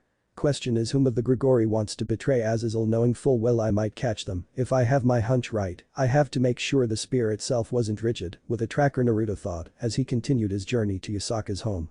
He would need a lot of information. If a top brass betrayed Grigori, it could soon lead to a civil war on their part. And no doubt in Naruto's mind some factions would take advantage of their civil war and wipe out all the fallen completely. The devils being the most likely to attack them while they're weak. Azazel may trust this Urzuch person, but for Naruto you had to earn his trust. Right now Naruto's opinion is neutral to all other factions, excluding the Kyoto Yakai faction and certain members of his own faction. But with his clone transformed into the suitcase, maybe he could get lucky and see whom is leading this whole thing. Or maybe at least figure out whom was pulling the strings in some fashion. Heading back towards Yasaka's home, Naruto felt someone or something following him. And he was not familiar with the life force or emotions of this individual. The emotions ranged to curiosity, lust, and somewhat of a nervousness. But their life force was something he hasn't encountered in this world before. Looking from the corner of his eye, Naruto saw a woman that he hasn't seen before. She is without a doubt beyond beautiful and attractive young woman with a voluptuous figure, long black hair with split bangs, and hazel gold eyes with cat-like pupils. Her attire consists of a black kimono, a yellow obi, a set of golden beads, and an ornately detailed headband. The kimono features a red interior and it is open at her shoulders, giving view to her enormously large breasts, which more than rivals some of the fallen women he has encountered. Maybe DD cup beast size but due to their shape and seemed to jiggle when Naruto looked at her. Reaching out with his passive senjutsu abilities, Naruto picked up on the fact she has senjutsu flowing through her as well. Making Naruto blink in surprise. He also kept calm about the Nikomata though it felt slightly different from other Yakai in Kyoto. He was also surprised at the fact she had a devil's aura presence which he hasn't felt one like this before. The others were insane, but this devil seemed normal. Interesting. Naruto pondered this development. He hasn't encountered any senjutsu users. Turning right in an ally, Naruto gathered his chakra while preforming a single hand seal and activating his jutsu. Disappearing in a swirl of leaves. Hisaka's home. Appearing in a swirl of leaves, Naruto blinked as he smelled some beef before feeling a certain little Kyuubi tackle him. Haiku-chan, Naruto said with a warm smile. Nai-chan. The little vixen said happily as she hugged his leg. How's my favorite little vixen? Naruto smiled, picking up the girl in his arms and letting her hug him. I am okay, Nai-chan. Can we go play in the park again? Kunu asked with a large happy smile. Naruto smiled and ruffled her hair as he nodded. Hi, let's go find your mother first, Naruto said as the two traveled to the kitchen to see a fox goddess humming as she prepared dinner. Aheyo Yusaka-chan, Naruto greeted the Kyuubi level Kitsune Aka the fox goddess. Yusaka turned around and saw Naruto holding little Kunu's hand. Smiling in a kinda way, she was glad Naruto was okay. She was aware of his position within Grigori and his job is the most sensitive and dangerous of all. She worried about his well-being sometimes. And also put her at ease he didn't do anything too dangerous for his task. She hopes. Aheyo Neru-kun. You got a call from Azazel Dono a while ago. And someone named Rainer yelled in the background, Yusaka said with a smile. Ah, the lazy ass finally contacts me. I'll call him back later when I don't have a Energizer kit running me around the city. Seriously, where in the name of Kami does little Ku-chan get all this energy? Naruto thought as he nodded. Okay, Yusaka-chan. I am taking Kunu-chan to the park. See you when dinner is ready, Naruto said with a faint smile as Kunu playing with his silver hair. Or at the attempt to fix his hair the way she likes it. Kunu really liked playing with her mother's hair including his own, saying something like I am going to make Ani-chan Aka-chan pretty. It was utterly adorable how her face gets with focusing on a task. Okay, Naru-kun. I will send a Yakai to let you know. Yusaka nodded as she knew her daughter loved going to the park with Naruto. Naruto nodded as he picked up the little vixen that is Kunu and left Yusaka alone to tend to things she needed to do. Park. In a giggle fit of joy, a little girl and a young man can be seen playing together as the little girl laughed joyously. Higher, the little girl giggled as the young man smiled with content and pushed the girl on the swing higher, making her scream in excitement. Naruto smiled at the joy-filled voice of the child he was pushing on the swing. Small tender moments like this really made it all worth the long-fought battles and all the sacrifices. Naruto was sorta happy he joined Grigori as a faction. Yes, they had a major set of problems in front of them. One being the security of the fallen, both male and female. One problem Barakiel and Naruto face every day is the continuous threat of female fallen or male fallen being killed, sold off, or many worse things at the hands of the other factions, such as the New Devil faction, the church, or any other faction. Naruto and Barakiel had cracked down on kidnapping of female fallen, whom were subjected to sickening conditions. Males were the same though to a much more brutal degree, as they were not only forced to have intercourse with varying females including males, tortured and beaten within an inch of their lives before they are healed, and the whole cycle repeats. Females from their faction were not seen as boxy, but instead they were seen as toys, to name a few words. Males were seen in the same light though they were normally killed on the spot. Some fallen females even had their reproductive organs ripped out in the more violent cases, and same with males. The fallen were losing ground, and Azazel was becoming pissed as the months went by. And Naruto has never seen Azazel pissed before, but it was enough to understand that even Barakiel and Shamhazai rather face an army of devil and pure angels than face a angered Azazel. Their truce was falling apart at this rate, and if something doesn't happen soon, war will break out within 10 years. Both Michael and Surzich were turning a blind eye to all of this. They were doing nothing to control the ones whom followed them, and what's worse is the fact their numbers have fallen to the 3,000s in total numbers. But the total rounding amount of 3,000 members loyal to Azazel, Barakiel, Shamhazai, and Naruto. They would have to put a rush on that project, or have some members solely focus on reproducing offspring, so their race just doesn't die out. Something all four fallen do not want to tell their members to have more intercourse with their loved ones or someone just for their race to survive the next 100 years. It was wrong, and Azazel had been more busy than ever trying to make a system much like the evil peerage system, though Azazel was trying to find a way around the master and servant deal, so the turned fallen still can have free will and leave to a normal life if they wished. Naruto also spent a lot of time helping in this endeavor, with trying to find a good balance, so the human or entity wouldn't lose control of their fallen powers and abilities. Azazel's goal was to have some fallen and their lovers live long lives together and be happy. Have a makeshift family or even live an immortal life with your most cherished people. Which is one reason Azazel had started studying the peerage system and sacred gears in order to recreate their own system to boost their numbers. The other reason Azazel worked so hard on this project was more personal, but Naruto didn't pry. Though one can wonder what in the hell the name will be for the fallen peerage P system. Not something like the evil P system the devils have. Azazel wanted it to be original and something completely different in nature and how it works. Naruto and Azazel had agreed to base it on the game shogi with 1 king, 1 rook, 1 bishop, 2 gold generals, 2 silver generals, 2 knights, 2 lances, and 9 pawns. The total number of pieces would be around 20 pieces compared to the 16 pieces the evil peerage system has. What they haven't figured out is a name. Naruto wanted to name it Lost Light System, but Azazel wanted to name it Dark Winged System, but they couldn't agree on one name or the other. Barakiel suggested the name Tainted Generals System, while Shamhazai liked the name Departed Guard System. Each name was good, but they wanted to stick with one name. Also the Fallen were no longer fighting to maintain a balance and happy peace between any faction. Now they were battling just to survive another year without losing anyone. With that being said, Grigori had been the most quiet faction out of all the factions in the world to date. Even the ever so well hidden Shinto faction was still much more active than the Fallen faction. Something that the other factions are taking a note of, as there hasn't been so much as a small fight. So many factions were wary of why the Fallen Angels were so quiet. But they didn't have any contacts within Grigori like Naruto has everywhere else. Naruto's attention was snapped out of his thoughts as he received a text message. Opening the message, he sees Rainer, Kalwerner, and Middled had went to his apartment in Kao where normally Azazel stays. I hope they aren't going to cause me any trouble, Naruto thought. Of course those 3 girls were a bit of joy in Naruto's life. They were a blend of students, love interest, and best friends. Something he doesn't think normally happens. Naruto greatly enjoyed their company whenever they were free. Of course Naruto also took them out to dinner and even cooked them dinner. Something that has become a positive habit. Ani-sama. Naruto raised an eyebrow and turned his attention towards the little girl, whom had slowed down on her swing as she wasn't being pushed anymore by Naruto. Oh sorry Ku-chan, I was lost in my thoughts again. Naruto apologized to the young kid. What are you thinking about, Ani-chan? Kunu asked with cute curious look. Naruto smiled kindly at the little girl and patted her head. I was thinking about all the people I work hard to protect, Naruto said softly as he noticed the area around him have begun to fade into a dark blue hue. Looking at his surroundings, Naruto noted something very odd yet dangerous. Everything has stopped or become still. What? Naruto thought as he got close to little Kunu, whom is also frozen.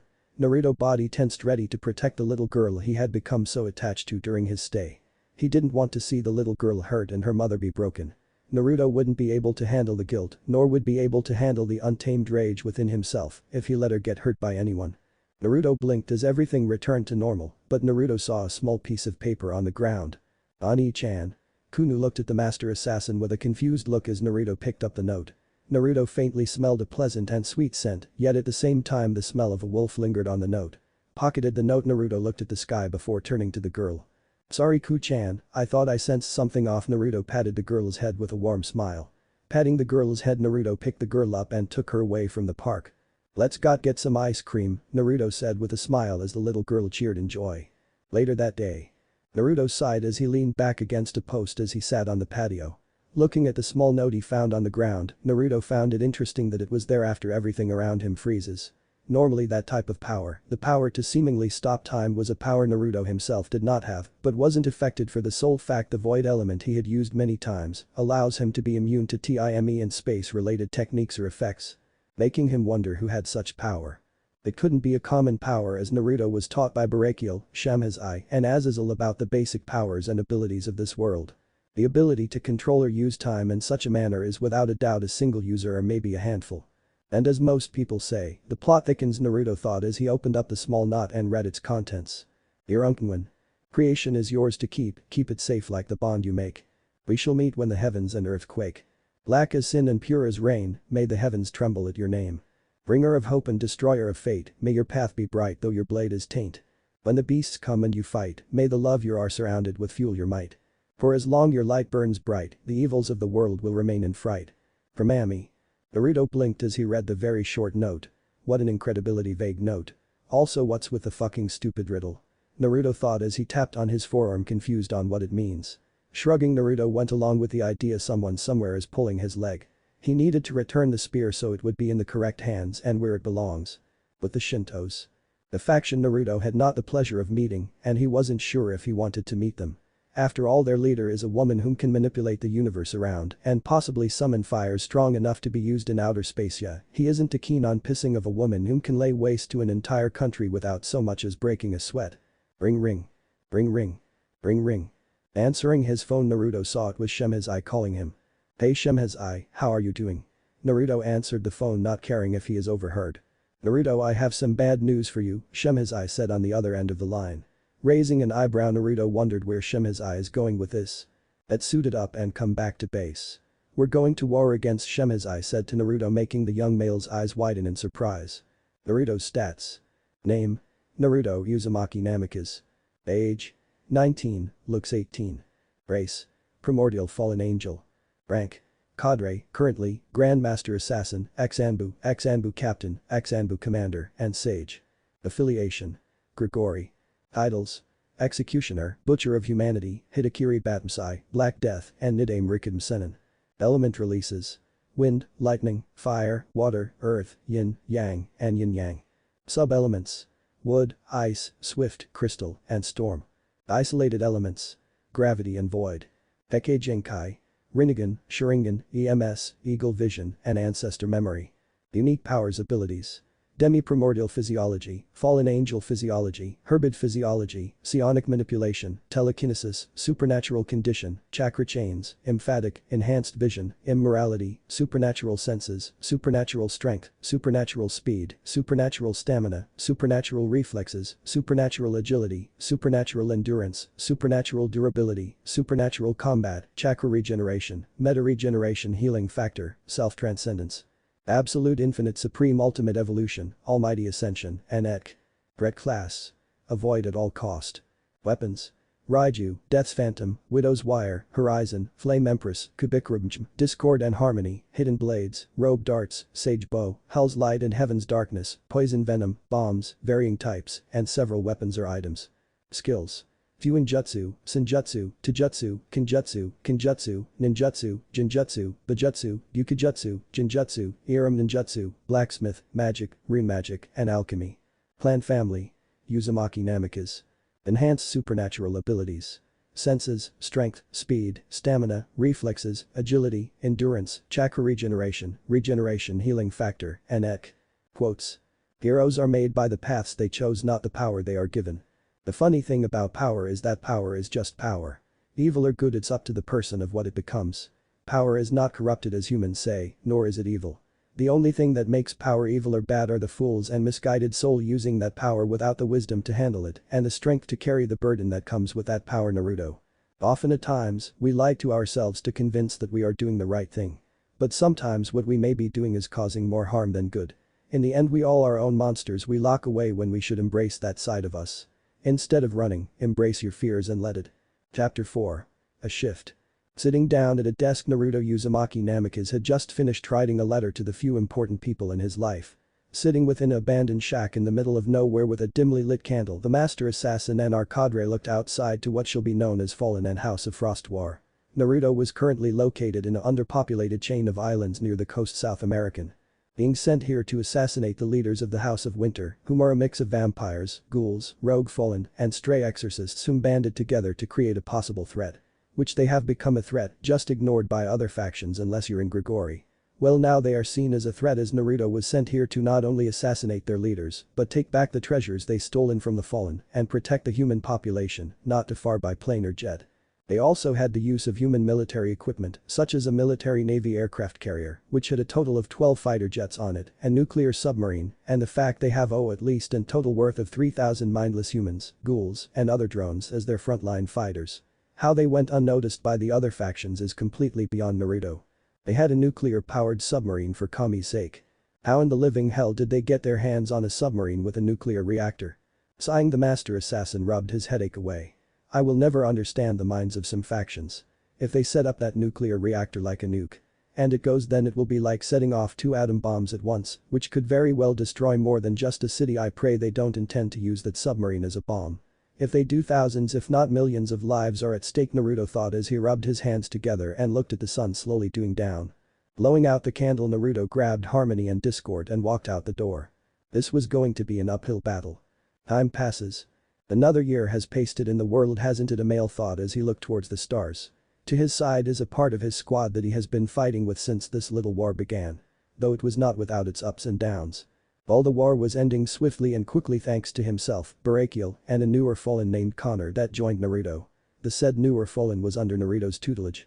It was not without a cost. Some of the men that had joined Naruto in freeing this land from an insane vampire scientist had lost their lives. Though one could not help but respect these men whom are fighting overwhelming odds and yet have won battle after battle. Of course it wasn't really over till Grigori had terminated every one of those so-called leaders. Fighting against a makeshift house that controlled this island was annoying as they had an army of ghouls for their frontline soldiers and a few higher class beings for their leaders. Truly he thought he would be back home or staying with Yasaka. Maybe I should ask her out on a date, he mused as he heard another explosion off in the end. Checking his gear. The male looked outwards to the tattered battlefield, seeing the bodies of supernatural and mortal alike as their blood created a river. This is it, he thought before he got up and dusted himself off. Hardening his features, he dashed through the woods at inhuman speed. This was the last push he was allowed to fight in as rumors of a newer unknown fallen was already spreading. Something which Azazel clearly made an effort to keep Naruto's existence secret from the other factions as best he could. This small bloody war, while had not attracted a lot of attention, did spread out a lot of rumors about Naruto himself. Though they were nothing more than theories some people made up as Naruto fought in the war. No one really knew who he is or what faction he is in. They didn't even know of his status as a seraph fallen angel, not his connection to Grigori. Which on the bright side is a good thing. Moreover, he was tasked with staying hidden during the said war. A ghost or a shadow to Barakiel as he fought in the limelight while Naruto struck and killed in the shadows. But like Naruto said, he was a rumor or closer to a spooky myth than anything. Grigori base. Standing in front of Azazel, Naruto stood worn out from the stress that the last major battle has brought him. Disarming a nuke linked to a nuclear reactor and add to the fact it had enough force to equal 100 megatons of destructive power was nerve-wracking. Sure, Naruto could level a city much like a nuke, but his attacks wouldn't leave any harmful radiation. Thankful most if not all factions ignore human-made weapons unless they are enhanced in some form with magic or similar nature. Most factions avoid or are not interested in such technology as magic. Certain spells moreover have the potential to have more destructive power than a nuke or exceed the destructive force any nuke can never hope to match. Naruto and Azazel, for example, can level a city in one attack with a powerful attack. Of course, if both Seraph Fallen really went at it, they could destroy more than just a city. Barakiel and Shemhazai themselves can destroy quite a bit if not more than half a city. Please tell me you gotten rid of that damn nuke, Naruto asked with a twitch in his eyes as Azazel nodded, letting Naruto know the nuke was gone. Sighing in relief, Naruto let his body relax as the long battles and the war took a toll on him. Of course, saving the lives of millions of people depending on you not to fuck up would stress you out too. Don't worry, Naru, it's sitting at the bottom of the deepest trench on Earth. Not even the mermaids can swim that deep without suffering fatal damage. But that isn't why I called you here. First off, damn good job on stopping the war from getting out of hand and completing your task without a hitch, Azazel said as he handed the boy some tea. Naruto sat down across from Azazel. Grateful for the tea, Naruto sipped it as the herbal mix soothed his being. Azazel sees Shemhazai comes in with Barakiel, both whom nod at their leader. Naruto greeted the two fallen with a nod as they too sat down, releasing a sigh of relief. The four grateful and all glad that the small bloody war was finally over. Never in my lifetime would I have thought we were able to go to war with the other factions being so ignorant, Barakiel said as he sat up and made him a cup of tea. Shemhazai also made him a cup as he nodded in agreement. Barakiel honestly expected to have one of two factions aware of that small bloody war. But to his surprise, not any factions care about the third world countries. Not even the other major factions cared what was happening. Which made the four grateful and rethink about a lot of things. Ignorance is bliss, they say. Though no doubt this whole thing will echo throughout the supernatural world. Finally that it was over, Shemhazai said as he sipped some tea. Azazel nodded as he thought up the next course of action. He needed to keep Naruto hidden as long as he could from the other factions. If the factions ever found out about the super fallen angel, then Azazel will be on the receiving end of many questions he'd rather not answer. Now with that being said, Azazel's goal was to get Naruto trained in enough to handle other types of magic and defend himself against anything magical. Which, while slow and an intense process, Naruto had made great strides in his training no matter the subject. And he is very lazy after completing the Fallen Guardian system, which only Azazel himself and Naruto have the set of pieces. Brachial and Shemhazai will get their set at a later date. The date being when they finally get their final wing set, which won't be long, with Naruto aiding Brachial and Azazel helping Shemhazai. But the Fallen Guardian system itself is much better than the Evil Peerage system. A lot fucking better than the Evil Peerage system. Oh, how Azazel secretly wishes to see the face of all four Satans when they find out the Fallen made something far better than their system. I wanna know how in the hell did they get all those supplies, weapons, men, and monsters. Such a movement should have gotten someone's attention. There is also no possible way an independent third party built all that up in a short amount of time without a major backing, Brachial said as Naruto nodded in agreement. Brachial is right, a nuclear-powered submarine, at least 3,000 different types of mindless monsters. Which are not that easily made or summoned in that vast amount. Plus highly trained human soldiers from all sorts of backgrounds and beliefs. A massive amounts of guns, magical items, a philosopher's stone, plenty of food and supplies to feed at least 2 armies, and not to mention they had built a place underground with the front doors being at least 2 feet thick of solid alloy steel. Those type of supplies along all that weaponry had at least a major supplier, Naruto said with a troubled look. What? You mean one of the major factions? Azazel asked with a disappointed look on his face. Naruto frowned as that didn't make much sense to him in the slightest. His spy network would have caught something if a major supernatural faction was involved with something like this. But he didn't find any sort of connection to any supernatural beings while fighting in that war. No, this was something different. No, more like a major country. Well, the mass of the human population isn't aware of the supernatural. It doesn't mean the governments or those in power aren't aware of us existing. It is possible that a faction led solely by humans are moving about, massing power, supplies, and weapons. Unlike the hero faction or something similar. We will have to worry about normal humans building an army for the sole purpose to capture, study, manipulating, and control supernatural entities to combat us or other factions. Taking into account we would have to comb through small disappearances, Naruto said, throwing an idea out for the others to ponder on. Azazel frowned at this theory. Yes, it did make some sense, but why were all those supernatural beings fighting in the war? What was their goal? There are too many questions and not enough answers. Impossible, but that would take massive effort on. So it would have to be more than one government doing this. The other supernatural factions are solely worried about other supernatural factions.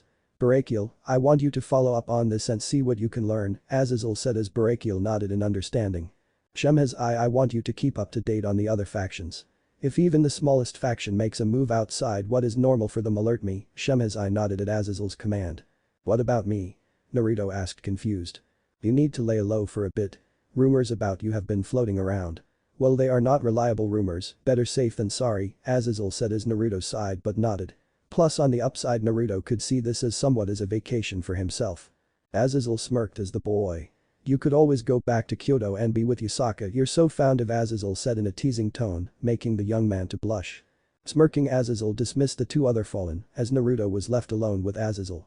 So in your letter you written before you mentioned something was changing within you. What did you mean by that, Naru? Azazel asked his student surrogate son figure. Sighing and taking a breath, Naruto looked at Azazel for a moment before speaking.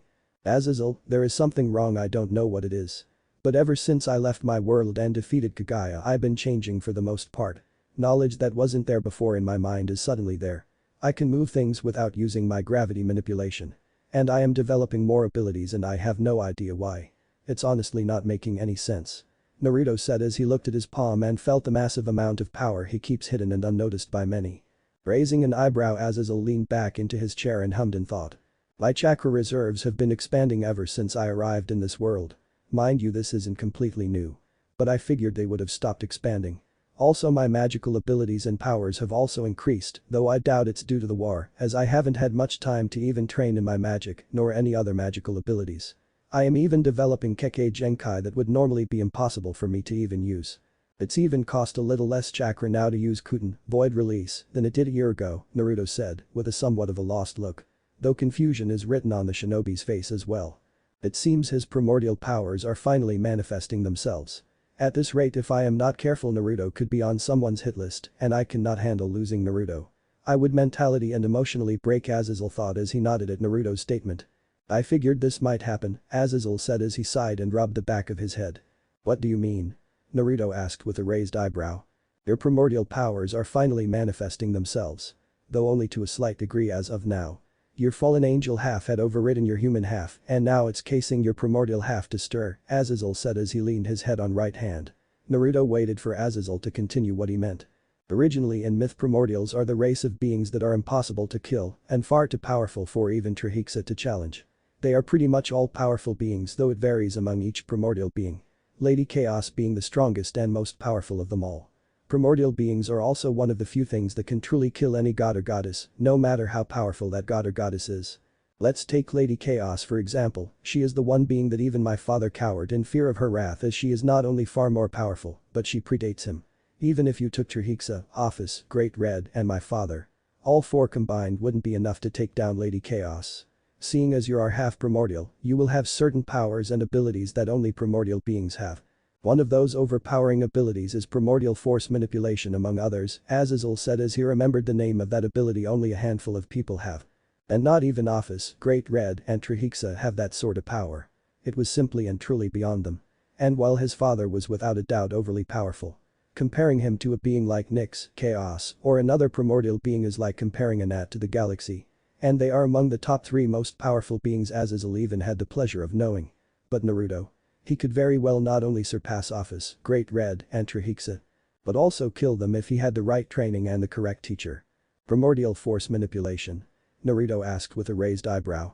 Yes, someone like you or Lady Chaos can control, alter, create, and manipulate anything and everything created by the primordial force, the unique source or origin of every universal concept. In other words, the primordial force that had generated everything, giving them the true position of a supreme being. This power goes beyond boundaries of any level or scale and as such can achieve omnipotence. Of course you're just developing your primordial abilities. Meaning you will have other abilities few can even imagination. Azazel paused to take a breath.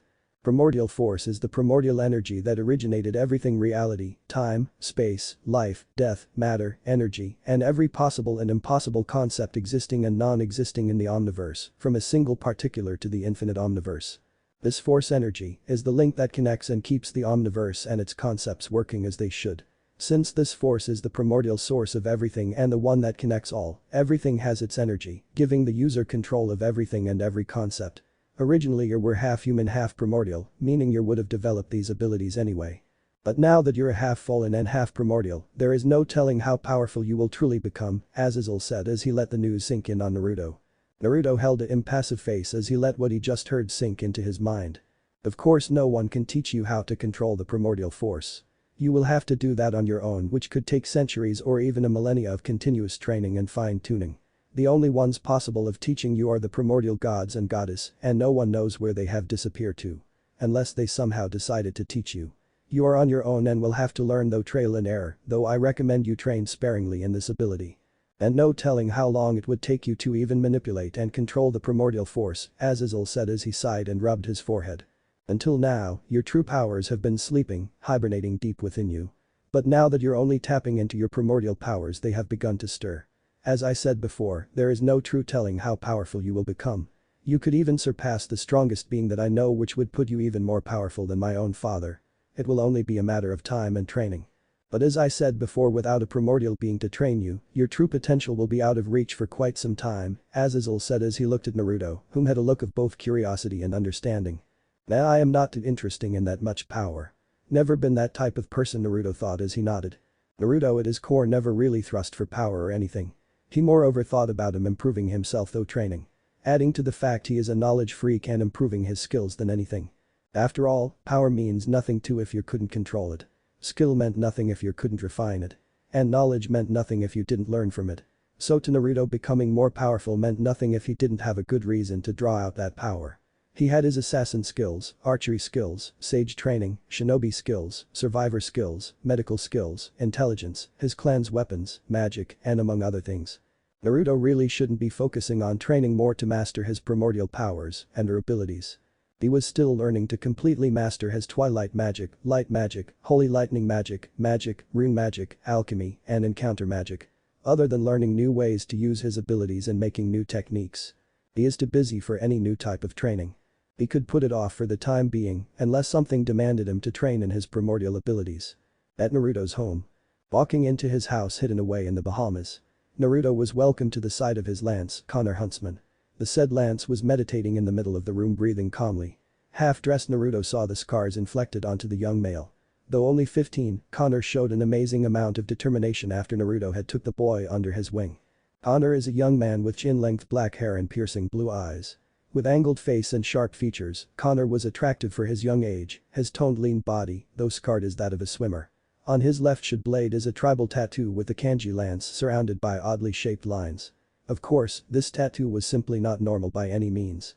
But only Naruto and Azazel know the purpose of this tattoo. Connor is currently wearing black cargo shorts with shinobi sandals that Naruto had given him. Attached to his right thigh is a kunai holster, and on his left thigh are 2 storage scrolls Connor keeps with him at all times as instructed by Naruto. Though Connor was just a regular human being without any special talent, Naruto saw potential in the young man that neither Azazel, Shemhazai, or Barakiel could not.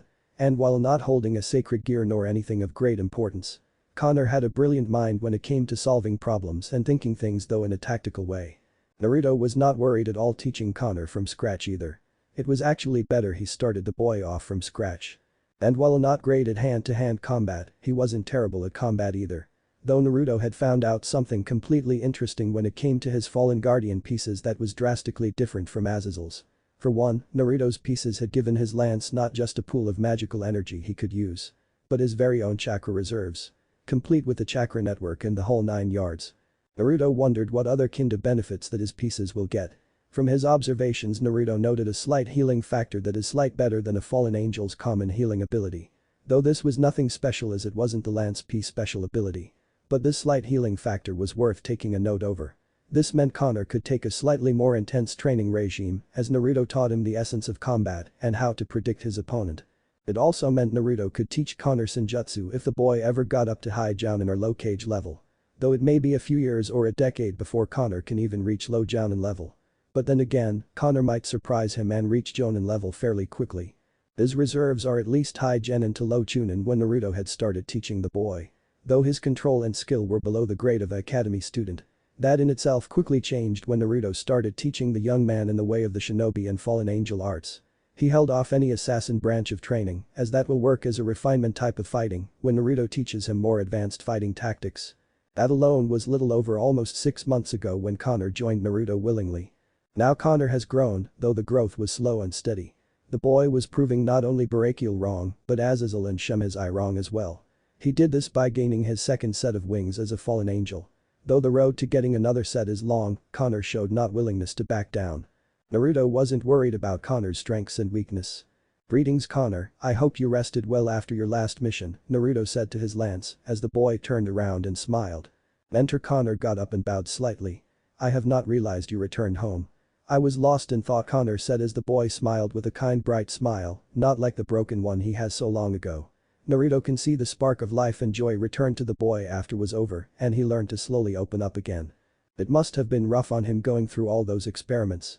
I can sort of imagination what they did to him, but all that matters now is his health, Naruto thought as he sat down on the couch and sighed. "Tell me Connor, do you regret becoming a fallen?" Naruto asked as he rubbed his face, wanting the stress to melt away. "I do not. You saved me from dying and healed my wounds. I know I can leave any time I wish without any real form of repercussions," Connor said as he walked to the side and put on his shirt after answering his mentor. "Yeah, that's right. Naruto-san had saved me, a regular human with nothing special. I was sold off, experimented on, beaten, and nearly killed by the others. My body, mind, and soul had experienced a lot of maltreatment. I would have died if not for my mentor," Connor said as he went to make some tea. His thoughts drifted to the hellish 4 years of torment he had endured. He was beyond broken when Naruto had found him. But somehow, someway, Naruto begun to piece his mind, body and soul back together again. Heal the broken fragments of him and repair what damage had been done. Connor had no idea how Naruto pulled such a feat, but he was known as a lead medical chief in the faction. "I really wish you wouldn't think you own a debt to me for saving your life. I was just doing what was right," Naruto said, glancing at his lancer with a single cracked eye. "Perhaps, but ultimately you've given me a second chance at life and the power to stand up and fight back. I think the least I can do is fight by your side for as long as I can," Connor said with a soft smile. Naruto scoffed at Connor, though the great fallen leader hid in a small barely noticeable smirk. "If that is your choice. Well, we are still talking. Pack some of your things, we are heading to Kyoto by nightfall," Naruto said with ghost of a smile. "Hi mentor." "And stop calling me mentor." "Hi Naruto-sama." "That's worse than mentor." "Forgiven me master." "Oh, for the love of." Naruto threw his hands in the air, giving a mock surrender as he went to go lay down. Connor smirked and chuckled as it was really easy to rile up his commander. Naruto and Connor went about the norm of their day. Naruto sparred with Connor as a routine and to teach Connor how to go hand to hand when he loses his main weapon. Connor went to practice forming his light weapons as Naruto showered and got dressed in a part of his shinobi gear. Pack some of his stuff. Naruto commanded Connor to do the same, which he did by showering, packing, and getting dressed in a similar outfit Naruto is wearing. Both Naruto and Connor are wearing black shinobi sandals with shin guards attached for added protection. Black Anbu cargo pants fitted with extra pockets and have woven armor within the cloth protecting muscles like the thighs much better. For their shirts they are wearing a short sleeve mesh armor shirt, over that both of them also modified a midnight blue kimono ankle length that has a two-tail appearance. Naruto had also removed the sleeves so they wouldn't get in the way as much. Keeping the kimono closed is a long flowing faded black obi, sash, that also holds one of their weapons he managed to make due to his blacksmith training. Around Naruto's and Connor's waist is a loose leather belt that holds shuriken and Chikudo sword. Their Chikudo sword sits at his waist behind his back. His Chikudo sword is nothing special, a simple dark wood stained finish, is also short than a katana, but longer than a wakizashi. His shuriken pouch sits on his right side of his waist. On their forearm are dark hardened leather bracers similar to the Anbu ones, though these ones are not gray, but are a dark brown. Completing the whole outfit is a cloak similar to the Aratsuki's cloak minus the red clouds and high collar. Instead the cloak had a hood that hides their faces slight. This cloak also hides their weaponry and gear they are wearing, which is a plus their entire outfit. Nightfall. Looking at the sky, Naruto sighed as he rubbed his head and got ready to fly towards Kyoto, Japan with Connor. This will be his first long-distance flight, and while Naruto can reach Kyoto within 2 hours by himself, Connor has just got the hang of flying and isn't that nimble nor quick. But with time and practice, Connor would be able to get flying down like he did. Granted, Naruto is being a lot more easier certain parts of Connor's training. Azazel threw Naruto off a cliff while yelling good luck.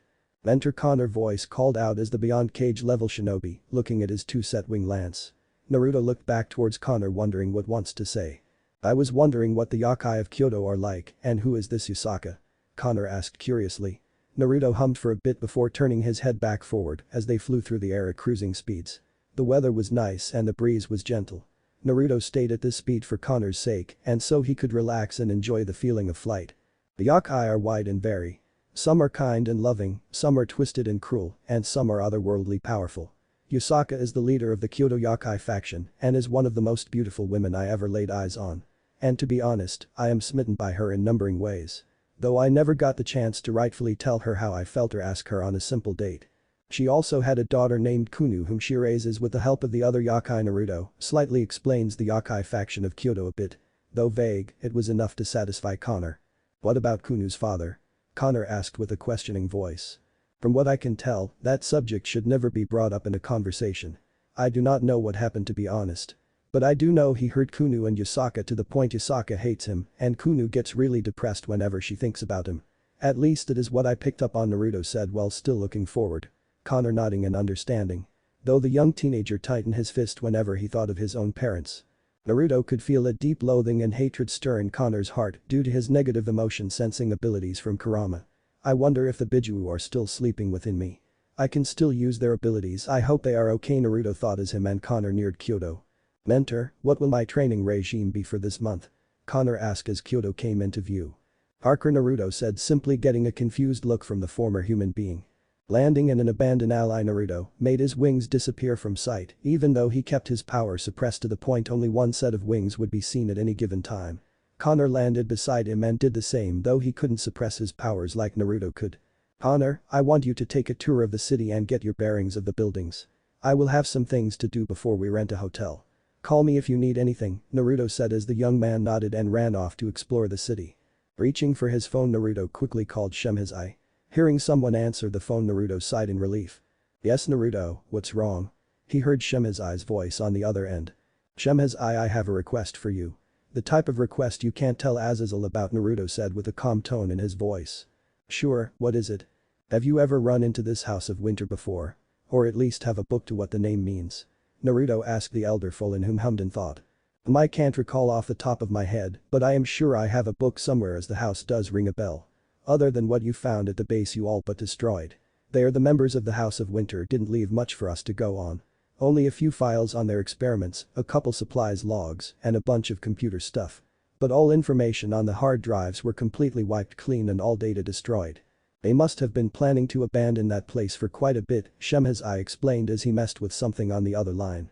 So basically we have nothing to go on, and there might be other groups amassing power as we speak, Naruto said, with his voice low all the while keeping his sense on high alert if anything happens or needs his attention. Indeed. I am not 100% sure, but someone or something is moving behind the scenes and pulling strings. From my guess this could either a koi and nothing to worry about or a facade to something bigger. Either way with not much to go on and our tech swamped as it is. I think taking a step back and waiting would be in the Grigori's best interest, Shemhazai said unwrapping something on his end. I understand. I will let you guys know if my spies find anything, Naruto said. How is that network of your spies working anyway? Weren't you worried they were in danger? Shemhazai said as he started to mess with metal that made clinking sounds. I briefly contacted all my spies and they are all accounted for. Thankfully no one is in any danger. But we still have to deal with the turncoat, Naruto said with an uneasy tone. Don't worry Naru, Azazel already has someone in mind, but no solid proof, Shemhazai said without a care in the world. Okay, I should get going, the Yakai who weren't used to Connor are bound to have noticed him by now. Make sure the rookie doesn't die. Got it, Naruto replied before hanging up.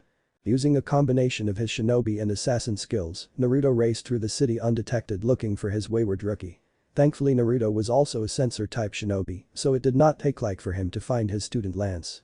Walking at a distance unnoticed by several including Connor. Naruto watched as Connor helped a few elderly people with their groceries. Smirking, Naruto was glad his rookie was doing some good. Walking to the young man, Naruto caught a falling piece of fruit with his unnatural reflexes that were honed through years of hard brutal training and fine-tuning his skills. Mentor Connor smiled as he finished helping packing the car. Connor Naruto smirked as the king and Lance was thanked greatly by the elderly couple. Naruto waved them off and Connor simply stated you're welcome to both of them. It's nice to help people, isn't Mentor? Connor asked his king. Hi, come we have an appointment with a Kisyun, Naruto said as he led them both to Yasaka's home. Enjoying the walk to Yasaka's home was an interesting endeavor. Naruto was greeted by some Yakai that he had become friends with, while others didn't trust him per se, they know better to cause trouble and avoided the two full in with a wide spread. Connor however kept asking he could try the various treats and snacks they kept passing. And like a guardian with their charge, Naruto bought a few snacks for the reincarnated fallen. Naruto also taught Connor how to further memorize the lay of the city and all the non-supernatural beings that live within Kyoto. The massive city was impressive and Connor seemed to massively enjoy the route they were taking. While Connor was young, Naruto didn't spoon-feed him, but he didn't drown him in his training either. Naruto felt somewhat responsible for the young man, so Naruto made sure that Connor enjoyed a life worth living before he stopped aging at 17 to 19. Naruto himself stopped aging physically at age 18, even though his real age is 20. And he could possibly live twice as long as any angel or fallen. With his Uzumaki life force, 2 Shinju fruits, all 9 Biju, his primordial hybrid half, and his fallen angel half. Naruto couldn't possibly grasp how long he will truly live. He does know he is the most powerful fallen angel, which is why Azazel given him the super fallen angel title, like 2 of the Mayu have the super devil title. Which is something that annoyed Naruto slightly. But he had ignored most of the titles and nicknames he had gotten over the course of staying in this world. Beyond light and darkness, a light within the darkness, bringer of hope or despair, king of the abyss and several other titles that suit Naruto's name, skill, knowledge, or even his unique status that still baffles Azazel as to why Naruto has the abilities that he does. Of course Naruto kept most if not all his powers secret. Azazel kept up-to-date tabs on Naruto's skills and is shocked to find out Naruto could very belong in the top 10 existences in the world. But Naruto could become strong and powerful enough to even match Trihiksa, Office, and Great Red. Which is why Azazel stressed so much on keeping Naruto hidden. Naruto was a gold mine, he had some abilities you couldn't find anywhere at all. He could use every type of magic he was being trained in. He could use some of the same magic pure angels could, and the same could be said for the devil's magic. No matter the wound Naruto had received he would quickly regenerate from it and be able to get back up, even if he was stabbed in the heart. He had started developing telekinesis along with several other powers of similar nature. That year he fought in the war. Naruto had developed Kekkei Genkai and Kekkei Toda native to the elemental nations he had came from. Which surprised Naruto when he was able to use Dead Bone Pulse and the Byakugan. More abilities just developed more and more as Naruto figured it was due to the 2 Shinju fruits he had eaten so to speak. But what he didn't expect was the continuous evolution of his powers and abilities. Azazel was not joking when he said that there will be no telling how powerful he will become. Naruto just thought he was smoking some really good grass or finally got a girlfriend. Nope, Azazel expected Naruto would develop almost every ability possible and some that no one has ever seen before. Mentor, you're making that face again, Connor said in a whisper. Ah, sorry Connor, just thinking on what Azazel said. Naruto spoke calmly as they were only 2 blocks away. What did Azazel-sama say? The younger fallen asked in a curious tone. He said thanks to my unique status. There is no telling how powerful I will truly become. I thought he was just pulling my leg at first with more of his crazy theories. However, now that I am developing powers and abilities that originate from not just this world but my old world. I wonder what will happen to us now. I know one day you, I, and the fallen guardian pieces will be discovered. I just hope nothing negative happens, Naruto said as he looked at his right palm and saw the sun marking. Don't worry mentor, I have your back. And with time we can gather allies. You are my king but more importantly, you are my first and only friend, Connor said as Naruto chuckled a bit and nodded. Comrades Connor, I do not wish to be a king, I only wish for this senseless Cold War to end and for everyone to live a better life. It might seem cliché, but I honestly want to see everyone happy and not have children worry about a war looming over the horizon. No child no matter the age should have to fight in a war. But the sad reality is that many don't care about the hand others are dealt when they are born. Older men declare war, but it is the youth that have to fight and die, Naruto said as they came up to the gate that is the entrance. Connor frowned as memories resurfaced from the time he was basically a lab rat trapped in that iron cage and only feed enough food to keep him weak but alive. He could clearly remember some of the others that had went insane and how few even died during the project. The scientist. Connor could remember the beatings he received and the violation of his body due to men who work there. He could remember the shouts and still smell the chemicals they used to test on him and his fellow subjects. It wasn't until Naruto had broken into the facility and killing every guard, soldier, scientist, and work there. From asking Brachial, Naruto was sent in to clear the way while the main force acts as a detraction. By the time Naruto had broken into the holding cell area, most of the guards were too busy dumping data and other research. Naruto's task was to get the kids in the holding cells out and into a safe distance. Of course, with most if not all the patients being mental insane. Naruto's mission didn't go as planned when he had finally found the holding cells. When Naruto had found him, Connor was on the brink of death and already given up. He had been broken like the others and he was on the brink of insanity as well. Naruto had only made it out with 4 of 200 kids he was supposed to save. In Naruto's eyes it was both a failure and a success as he was able to save a few, but he personally wanted to save all the kids. A handful of guards heavy armed with a light machine gun started killing each and every kid in their cell without remorse. In fact, several guards joined in the killing until Naruto had came in and saw an entire room bathed in blood and gore. Lucky, Naruto was gifted at healing and massage to save Connor and 3 others from that abyss. Connor still doesn't understand a lot of things, but he understood when he was on death's door and no one was around. Naruto had came to his aid when he was perfectly alright with dying then and there. No angels from heaven to save him, no demons from hell to sell his soul to so he can live, and no major army from countries such as China, US, Russia, England, France, or any other well-known country. Just Naruto, a half-fallen and half-primordial whom was at seraph level possibly higher. A dark angel, a fallen one, and most important a being whom will do whatever is right, even if it meant driving into hell to save someone he knew was important to him. Naruto was just that type of leader to Connor. Naruto stopped moving as he felt Connor's emotions flip and flop back and forth between a great amount of hatred to immense respect. Looking at the rookie fallen Naruto given Connor a comforting look that seemed to make all that negative emotions die down a bit. Walking up to a Yakai that guards Yusaka's home. Naruto smiled politely as the guard's eyes widened. Then Naruto-sama, you're back, the Yakai said, referring Naruto as a one of 4 fallen angel lords. Hello Yuuki, is Yusaka Arkunu home? Naruto asked softly as he wore a kind smile. Sorry Naruto-sama, both Lady Yusaka and Lady Kunu are in an important meeting, Yuuki said, while Naruto nodded in understanding. It wasn't uncommon for both Yusaka and Kunu to attend meeting together. Naruto however remained hidden within the compound that is Yusaka's home. A meeting with who? Naruto asked out of curiosity. I am not sure. It's none of the other factions from what I was told. It could be possible she is locked in a meeting with the heads of the Yakai clans, Yuuki said with a thinking pose, to which Naruto nodded. Very well, please pass on a message to Yusaka I will be staying at the hotel near here and that I have returned from my long-term mission, Naruto said kindly as Yuuki nodded in a rapid fashion. Naruto looked at Yusaka's home as he closed his eyes to sense those who were inside. He found out that it was indeed the Yoki clan heads, but the atmosphere was heavy. It made the hybrid fallen question what is happening in there. Naruto, gripping Connor's shoulder whom had been silent through the conversation, disappeared in a swirl of leaves. Appearing in an alley of a hotel, Naruto and Connor checked into a hotel. The rookie was mostly tried from the long flight from Naruto's private home to Kyoto, Japan. Crashing on the bed, Connor groaned in relief.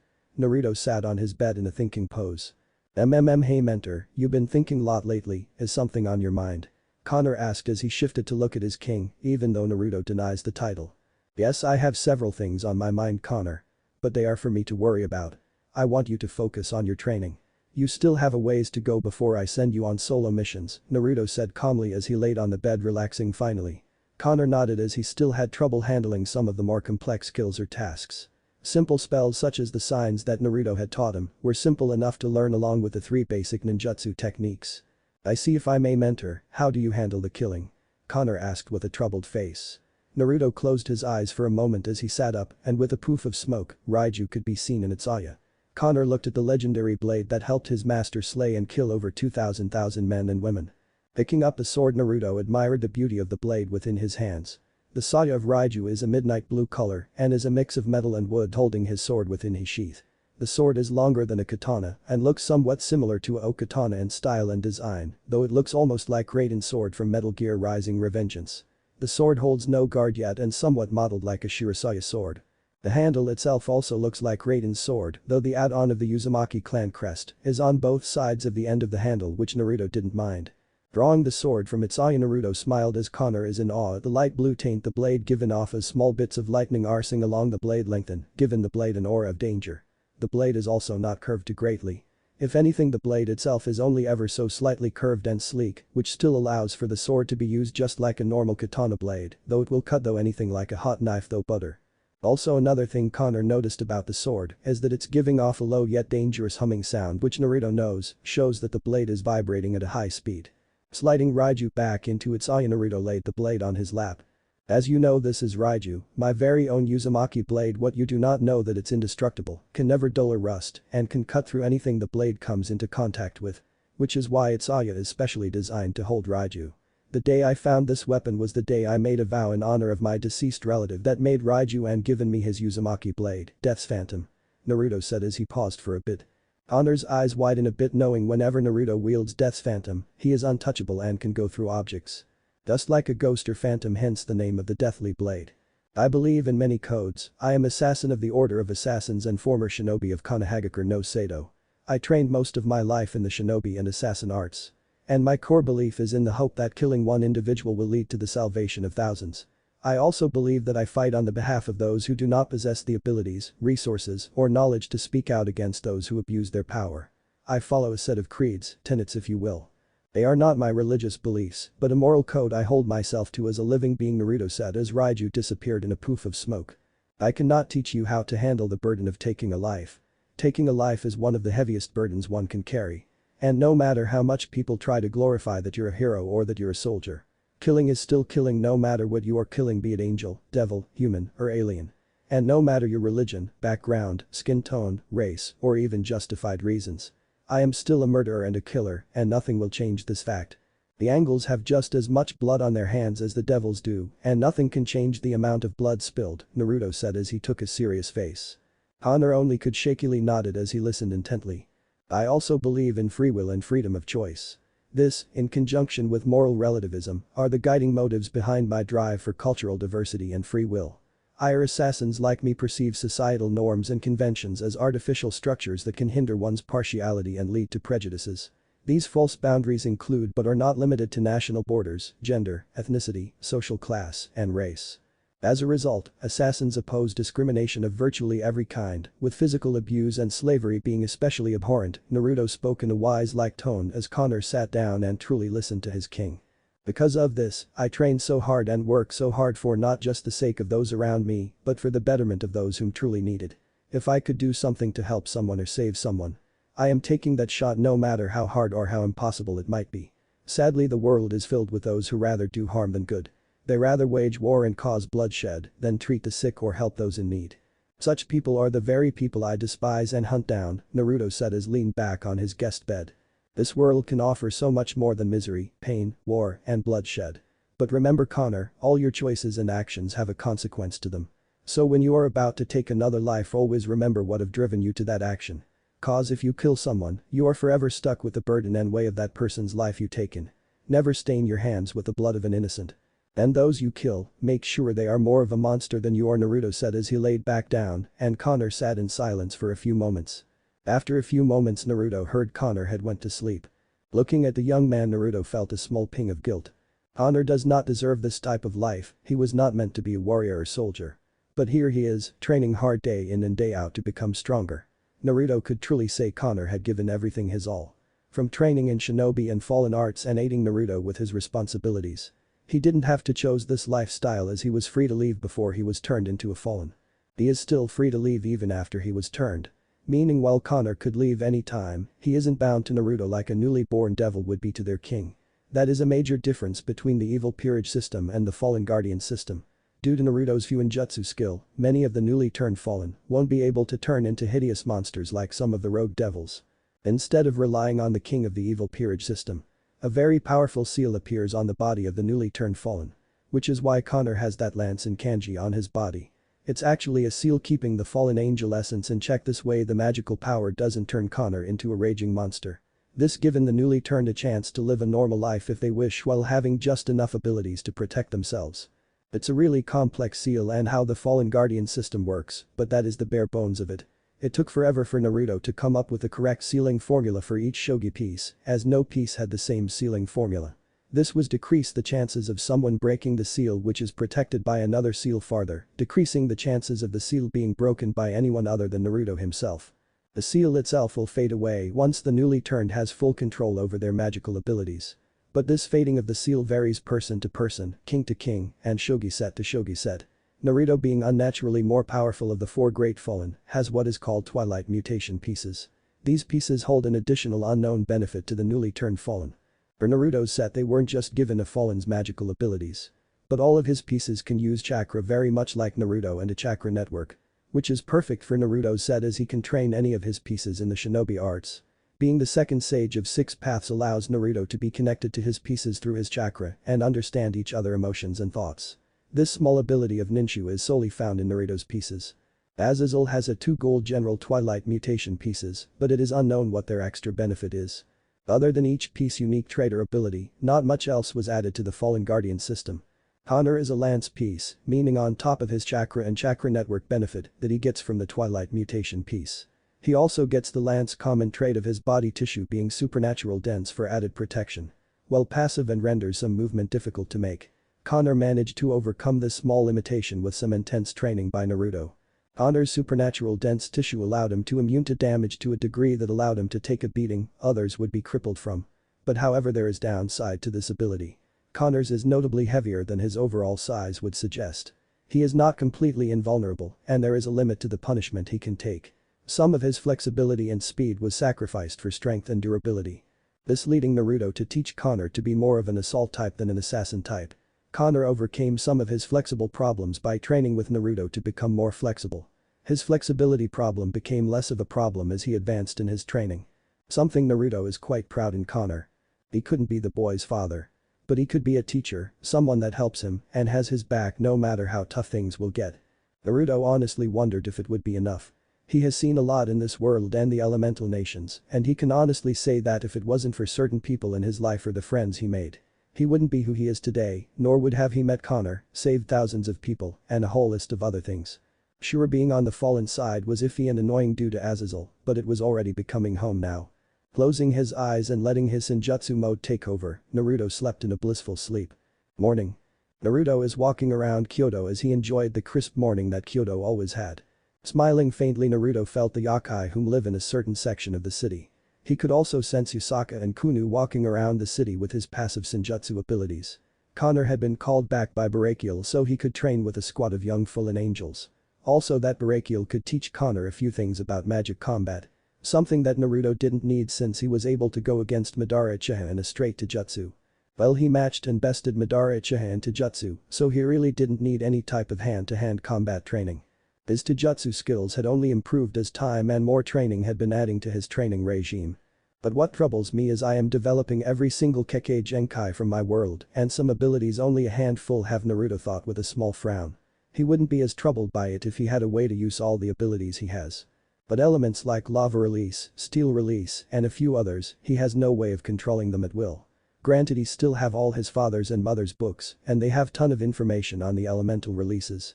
He would need to work up on his chakra control. With his chakra reserves still growing and expanding, Naruto needed to work on his chakra control every day. And while he has medical shinobi level control, his control can slip, leaving him with few medical ninjutsu he can actually use. Some of his abilities require him having perfect control over his chakra, therefore it was a bitch to even keep his chakra control the same. But at least that was the least of Naruto's worries. I can clearly sense Yusaka-chan and Ku-chan, Naruto thought as he followed their signatures throughout the massive city. He was getting close to the Yakai section of the city, so he kept his hood up and his face partially hidden from view. Granted, this is for any of the devils or other supernatural beings that are in the city. Naruto stopped his pleasant stroll when he saw someone that caught his eye, more particular their scent had gripped his attention. It was a teenage girl's scent that caught his attention as she smells like blood and iron instead of flowers or some kinda perfume. She is a slender teenage girl noted for being attractive. She has dark straight hair cut into a bob and long bangs that reach her chin, covering the right side of her face.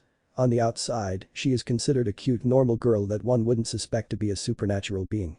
Her facial features and hairstyle bears a resemblance to both a male and female. She currently wears are casual clothes or tomboyish streetwear. Naruto watched her from afar and she seemed to have noticed him as she turned to him after hearing a commotion happen in the shop he was standing near.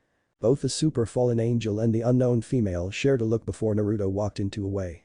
Naruto had a gut feeling he would have another encounter with that teen girl, but his mind is on finding Yusaka. Which didn't take long as she was walking around with little Ku-chan. Smirking, Naruto walked a fair distance away. The Yakai whom had spotted him waved a friendly greeting as they knew the fallen angel of Kyoto. Naruto had made a name for himself, and he honestly wondered how long until at least one other faction takes notice. Or, these people are really ignorant to the world around them, but I doubt that, Naruto thought as he stopped right behind Yusaka and Kunu, with a trickster's smirk on his face. The Yakai whom spotted this smirk just only smiled, seeing Lord Naruto having fun messing with people. "Hello you two, lovely as ever," Naruto said in a complete and cool calm voice, as time seemed to freeze as Yusaka and Kunu stop what they're doing.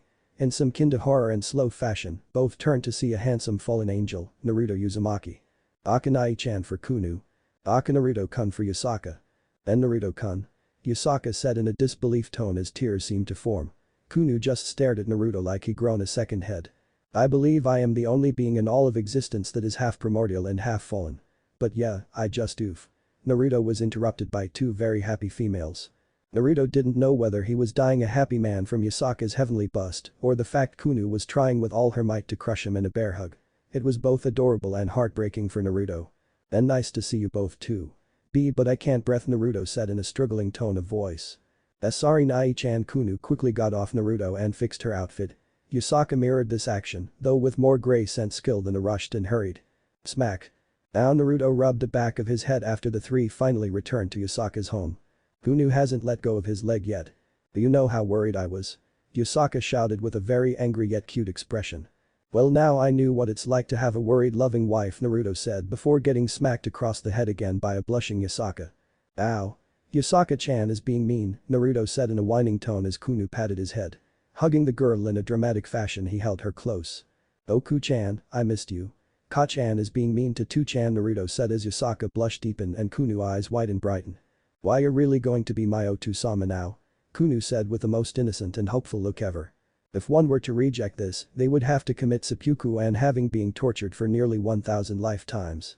Naruto blinked for a moment as he looked at Yusaka, whom blushed madly at the thought of being mated to Naruto. It wasn't that Naruto wasn't attractive, far from that. He was kind, understanding, and compassionate, which was rather surprising for Yusaka at first. But he was also dense sometimes and often at times lazy unless it's something he cares for. Naruto deeply cared for Kunu, and any Yakai could see that, including Yusaka. Yusaka also wouldn't admit it, but she found Naruto attractive in many ways. No, what causes her to blush this much is the fact he just got back and they already talking about Naruto being Kunu's father. Her heart and body wasn't ready. She could feel her heart pounding away in her chest like a drum of thunder. Naruto took a moment to collect himself and turned to Yusaka. With a soft gentle smile that disarmed any retort Yusaka might say, Naruto asked the vixen mother a very simple question. "Actually, princess, I was going to ask your mom out to dinner. But from the bottom of my heart, if would love her to be your daddy and protector, little Kunu-chan," Naruto said, kissing the girl's head. Naruto kept patting the little girl's head as she cheered at the sky. The most beautiful and happy smile Naruto had seen on the girl's face just seemed to brighten the room. Kunu-chan, can you go get me all your pictures while I talk to Yasaka-chan? Naruto said as the little girl rapidly nodded and raced off. Naruto chuckled before turning to Yasaka. I've missed you, Yasaka, Naruto said with a warm smile as Yasaka blushed but nodded. I missed you too, Naruto-kun, it's been quiet without you here, Yasaka said as calmly as possible. She couldn't deny she missed him too, he had become an important person in her life. What had happened to you, Naruto-kun? Yasaka asked as her voice held concern and worry. I was sent into a war zone, Naruto started off before standing only a couple of feet in front of the woman of his affection. I was to fight in a war with this unknown group that calls themselves the House of Winter. It only lasted for so long before we won, but the things we uncovered there made me worry about the future, Naruto said with a troubled face before beautiful sapphires locked with beautiful amber gold. Yasaka had a look of concern learning Naruto had fought in a war. He was so much younger than her, yet he was sent into bloody battles that could take him away from her. And any time she had that thought cross her mind. The thought of losing Naruto had made her heart ache and always felt a painful ping in her chest. It's not fair, you know, here I am. Standing in front of a woman I wish to be with and I can't find the correct words to explain my feelings. Nor can I find the courage to say I want to be with you. Kinda pathetic, isn't it? I can face a whole army alone and win. But when it comes to personal emotions and feelings, it's like I hit a brick wall that I have trouble overcoming, Naruto said with a low chuckle. Yasaka smiled softly before giving her reply. Then don't tell me, show me your feelings, Naruto-kun. And I will show you mine, Yasaka said as she still had a blush on her face, but she was having 1,000 thoughts race through her mind. Where did that come from? The Kyuubi no Yoko thought. But at the same time, her heart is pounding against her chest hard and the feeling of butterflies in her stomach made her worry. Yasaka knew her daughters wished to have a daddy and for her to be happy, but would it really work out? The fallen seraph and a Kyuubi no Yoko. Could such a pair work out? What of the other females after my affection? Naruto asked as the distance closed between them. Naruto knew his relationship with Rainer, Kalwerner and Middle have become closer to the point they were his lovers too. But he hasn't seen them since he went to that damn war with that damn House of Winter. He cared for them just as deeply as Yasaka to the point he does love them and wants to be with him. Polygamy is common, Naruto-kun. While the thought of sharing bothered me at first, I knew I wasn't the only one that truly had feelings for you. I know about those 3 fallen females after your heart as well. I do not mind sharing, Yasaka said as their fingers intertwined. Thus promise me one thing, Uzumaki, Naruto. Yes. Love us all with all your might, passion, and strength. Naruto smiled, an honest genuine smile as he kissed Yasaka. Her lips tasted sweet as Naruto mentally noted they were soft, warm, and gentle. I wouldn't have it any other way, Kitsunheim, Naruto said as Yasaka had a beautiful smile form on her face. The abrupt and romantic moment was quickly halted by Naruto getting tackled by a golden blur. Otu-chan. Oof. A giggle from a woman can be heard as she looked at the person of her affection and her most precious treasure. Things are looking brighter now, Yasaka thought as she watched her daughter and new lover play together in a comical fashion. A true happy smile formed on her face as she finally found someone who loves both her and her daughter deeply. Someone whom would give them both and others his all and only ask to be loved and cared for in return. Naruto Uzumaki Namikaze, a super seraph fallen angel, was someone whom only came once in a lifetime. He had shown a unique kindness and gentleness. He was powerful, but didn't let it get to his head. He was many things, and Yasaka had accepted the fact there were women after him, long before he even met her. She knew sharing him was going to be an interesting affair. She had seen how he treated Rainer, Kalwerner and Middle. And she knew they loved him for all different reasons between each of them. And she had her own reasons for falling for the young male in front of her. "Gu-chan, that tickles," Kunu said as she is currently being tickled by the man she greatly cared for. "Ahead, daddy got you now," Princess Naruto said as he kept tickling the young vixen.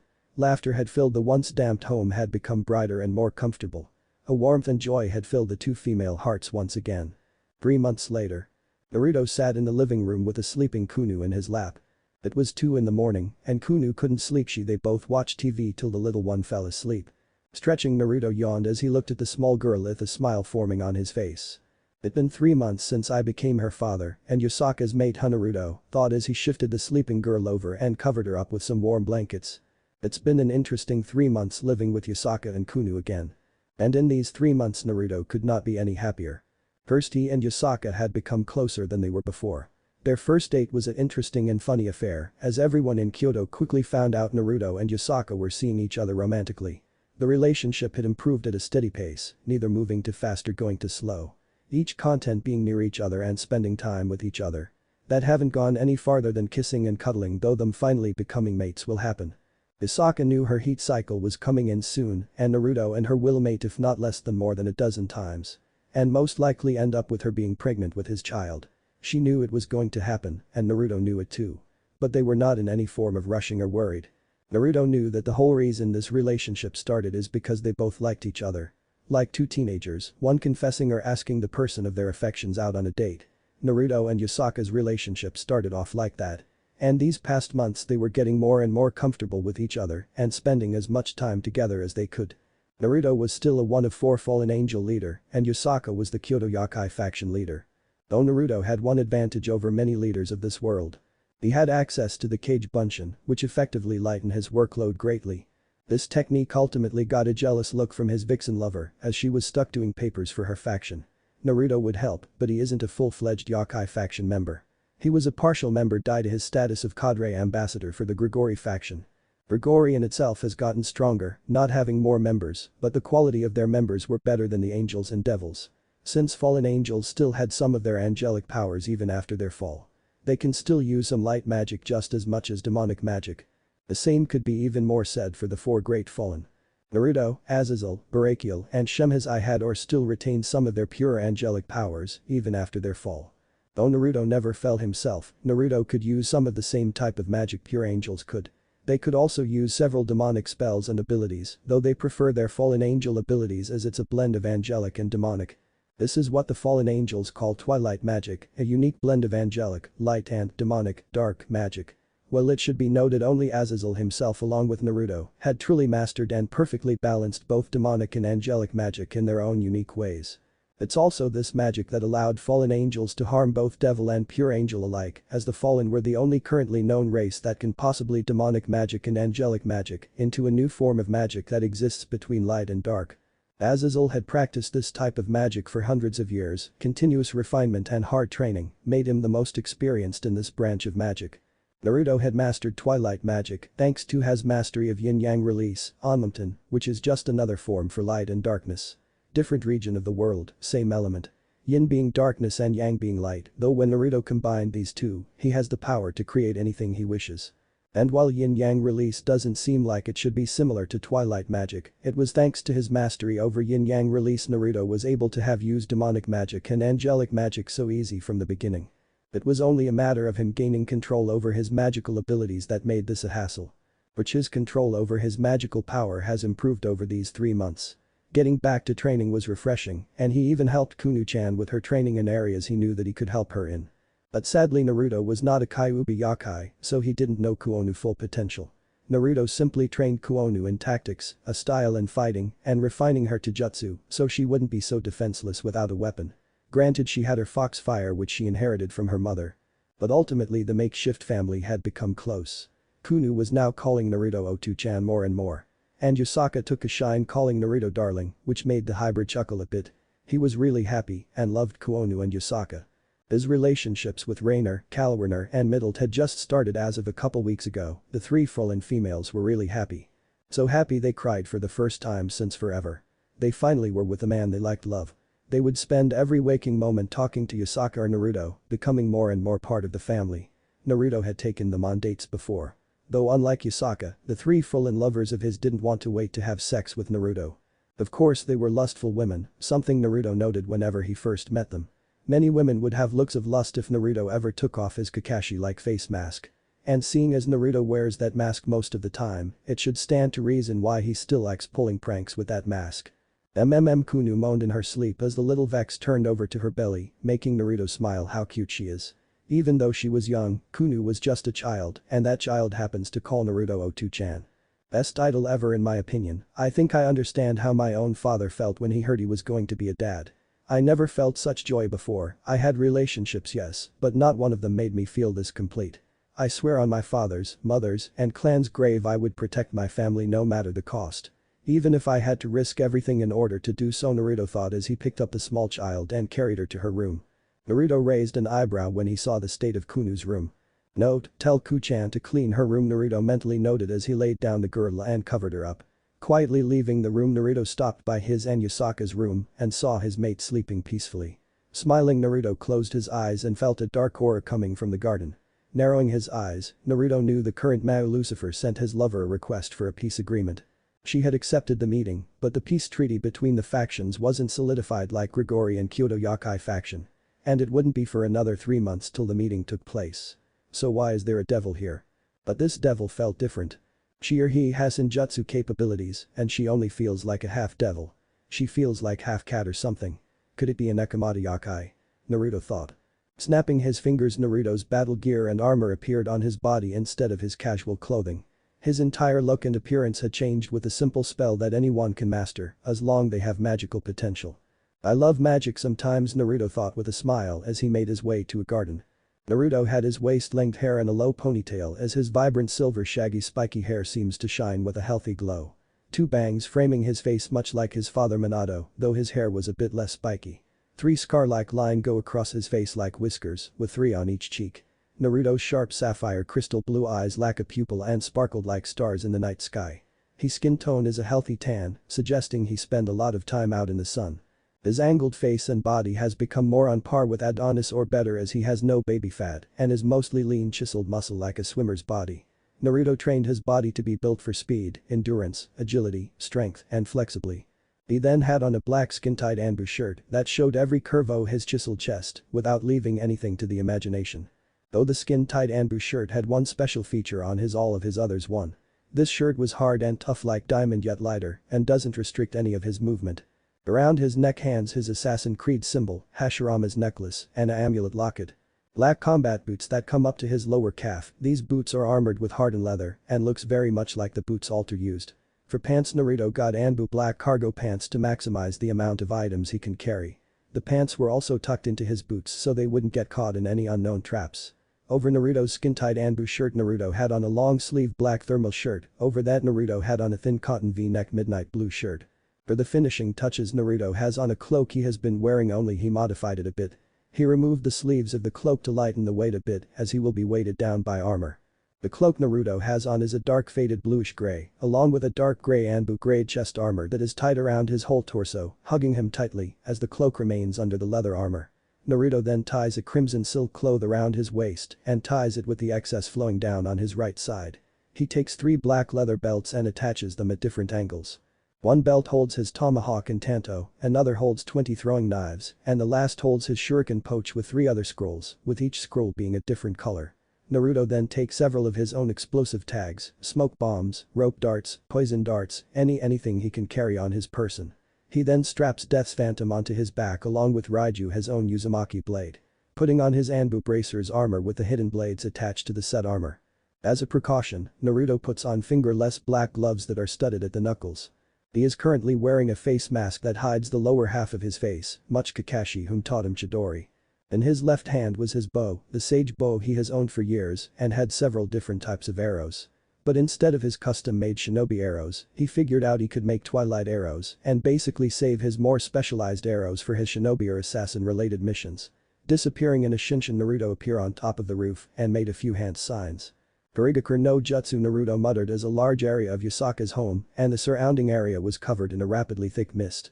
Woo, what is with the mist and why it made out of chakra? A beautiful sexy cat lady said as she stood there in the garden, unaware she had a master assassin shinobi no Kami watching her every move. She was part of the Nekashu race, on the brink race of Yakai that was on the crisp edge of going extinct. She was sent here by Valerie to keep an eye on some fallen angel whom she knew. Though whoever this fallen angel was knew how to hide his princess. Hiroka is a beautiful and attractive young woman with a voluptuous figure, long black hair with split bangs, and hazel gold eyes with cat-like pupils. Her attire consists of a black kimono, a yellow obi, a set of golden beads, and an ornately detailed headband. The kimono features a red interior and it is open of her shoulders, giving view to her enormously large breasts that are DD cup in size and were round and perky. She liked to think herself as the sexy naughty kitty, but now she was only having a ill feeling in her gut. Huh. Kuroka shouted in surprise as what appears to be tree roots and limbs of wood came out of the ground and wrapped around her. Effectively trapping her and restricting her movements. What's going on, Naya? Kuroka nearly yelled in surprise. Trying to get out of the wooden restrictions, Kuroka noticed her chakra and power is being suppressed, she couldn't get out even if she tried. You're Kuroka, the SS class stray devil.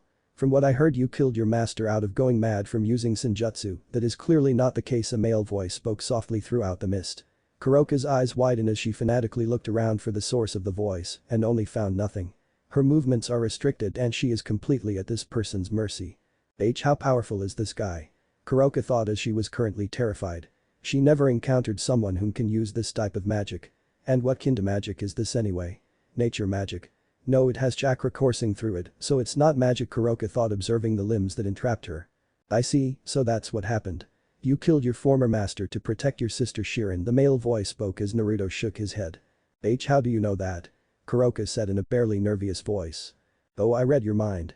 I have lots of powers and abilities. Some of them I don't know how to use, and some I am just getting started to use.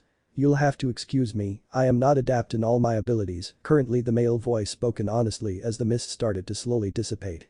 Standing in front of Kuroka was a man that could make Adonis green with envy, with how attractive he looked and how intense his eyes were.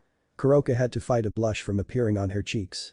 Mama likes, Kuroka thought in a perverted and sultry way as she stripped Naruto naked with her eyes. Naruto just sweat dropped a bit full well and knowing that perverted look. He has seen it on Rainer, Kalwerner and Mitlet whenever he was naked in front of them. Also his negative emotion sensing and sensing abilities are going off, leaving him to know she is thinking of something. I am Naruto Uzumaki Namikaze, the fourth great fallen angel leader and cadre to the Grigori faction, Naruto said with a calm look on his face. Crossing his arms, Naruto looked at Kuroka for a moment before snapping his fingers.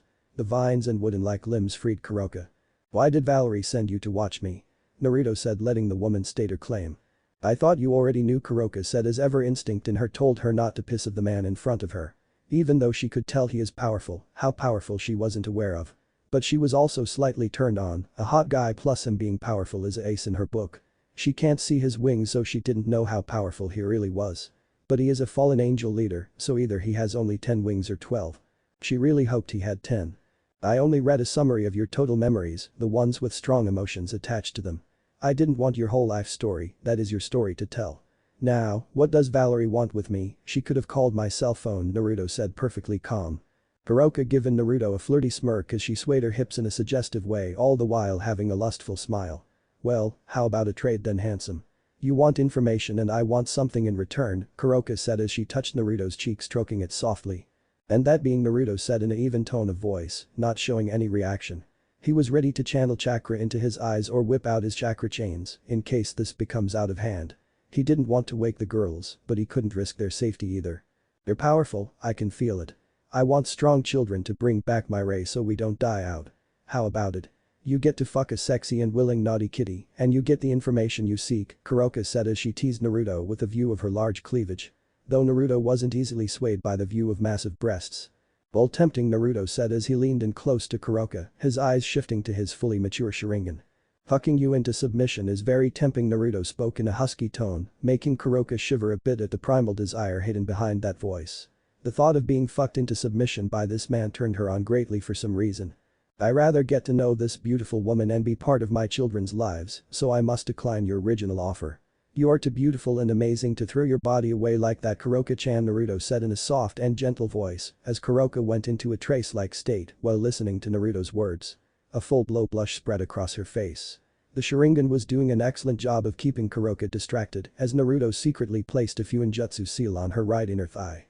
Naruto's chakra chain vanished from sight as so did the Fuinjutsu seal. His Sharingan became deactivated. So please, Kuroka-chan, help me in order to help you. If you want your race to survive, I will help any way I can, but if you want to have my kids, well, you're going to have to convince me, Naruto said, knowing he could or wouldn't accept her lovers without Rainer, Kalwerner, Middle, or Yasaka's expressed permission. He didn't mind the Nekashu in front of him. From what he had saw after reading her mind. Naruto's mind was made up to clear her name and help her race. She does remind Naruto a bit of Itachi, though Itachi could make even experienced cages worry with how good he is in Genjutsu. Naruto was good at Genjutsu, but he was no master. He had advanced in the illusion art well enough not to fall for any Genjutsu. Illusion magic on the other hand is a bit tricky, he could dispel illusions, but he couldn't cast them very well. See you around, Naruto snapped his fingers as she was transported by a magical seal, as the Sharingan's Genjutsu was still in effect. That seal should have her transport to me if she is ever in any danger, Naruto thought, as his weapons and armor was replaced by his costly clothing. Now, I believe I should get some. Naruto stopped talking when he felt someone watching from afar. Turning around he saw someone standing on a roof and he was wearing some kinder robes. But the robes themselves must be magically enchanted. Naruto saw a magical circle appear before two dead-like corpses appeared in front of Naruto. Naruto let loose an unholy amount of killing intent at the sight of the two corpses. His eyes turned to a murderous golden amber color, showing to any that saw the look that the Hitakiri Batmsai was not in a good mood. If Yusaka and Kunu weren't awake due to the magical and chakra fluxes that took place before the summoning of the two corpses, then they were awake now, along with the whole of Kyoto's Yakai faction. "I hate that magical art with all my being," Naruto said in a deadly hollow tone. The two corpses charged at Naruto as they were atomized by Naruto's telekinetic abilities. Looking back at the roof, the person in the robes had disappeared.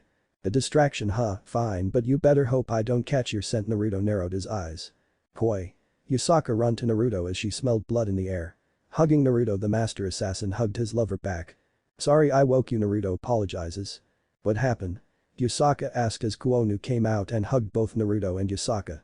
Naruto held the shaking girl as his killing intent had already vanished right when Yusaka ran out the door.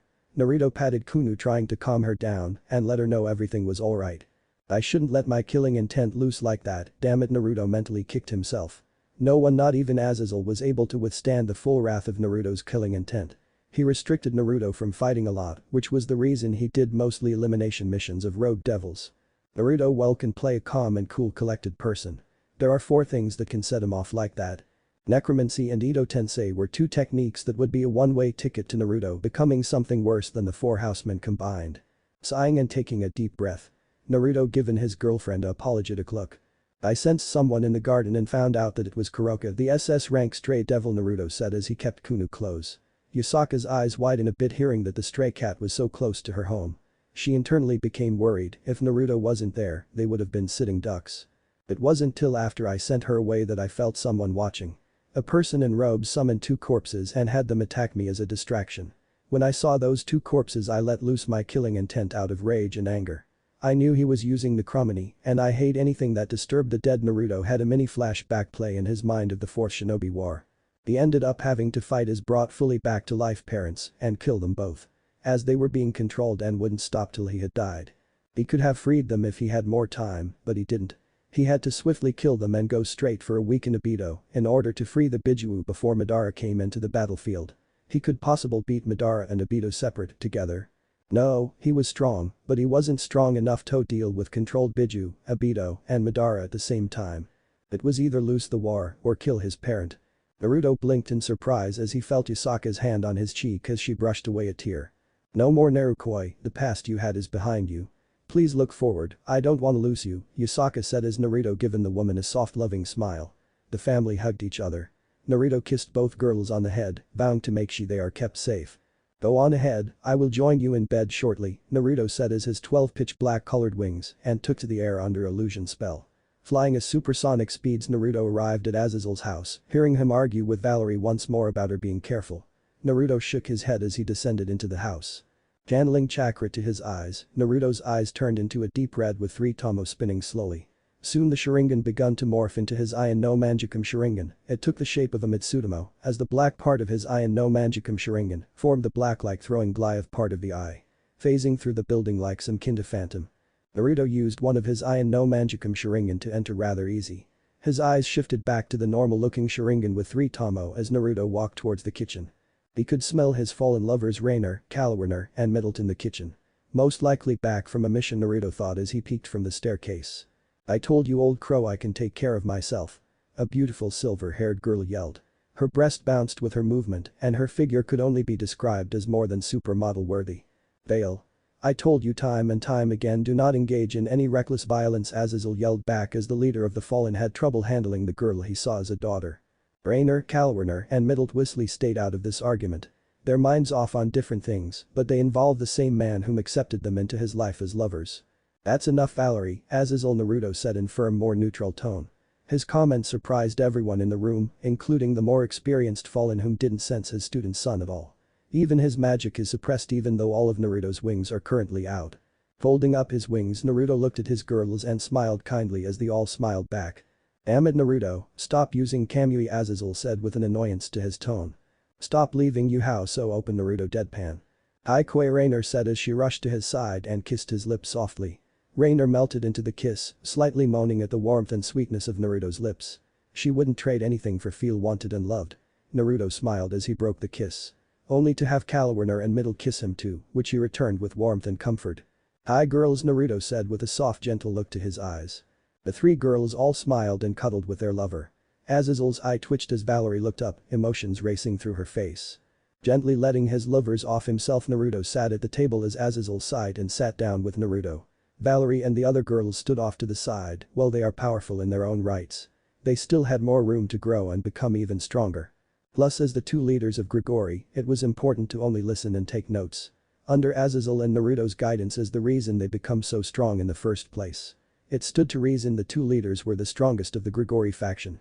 Naruto having more raw power than any of the fallen leaders, while Azazel had more skill and experience in his fallen abilities. Barakiel was the fastest fallen angel due to his lightning and holy lightning affinity. Shemhazai himself has a profound skill with both angelic and demonic spells and arts compared to the others fallen leaders. But none of the fallen leaders are pushovers, as they all has enough power to destroy a whole country with one of their most powerful spells. Naruto himself had a jutsu that can do just as much if not more when he channels his internal energy correctly. But the depth of their powers are only known to themselves and no one else.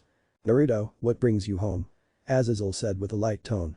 Happy to see Naruto in a good bill of health. Naruto softly smiled as he looked at Azazel before he frowned a bit. Azazel noticed this mood change right away and become curious. "I had a run-in with Kuroka the SS stray devil recently," Naruto said with a sigh. Azazel cursed under his breath as he thought of what this could mean. "How did she find you?"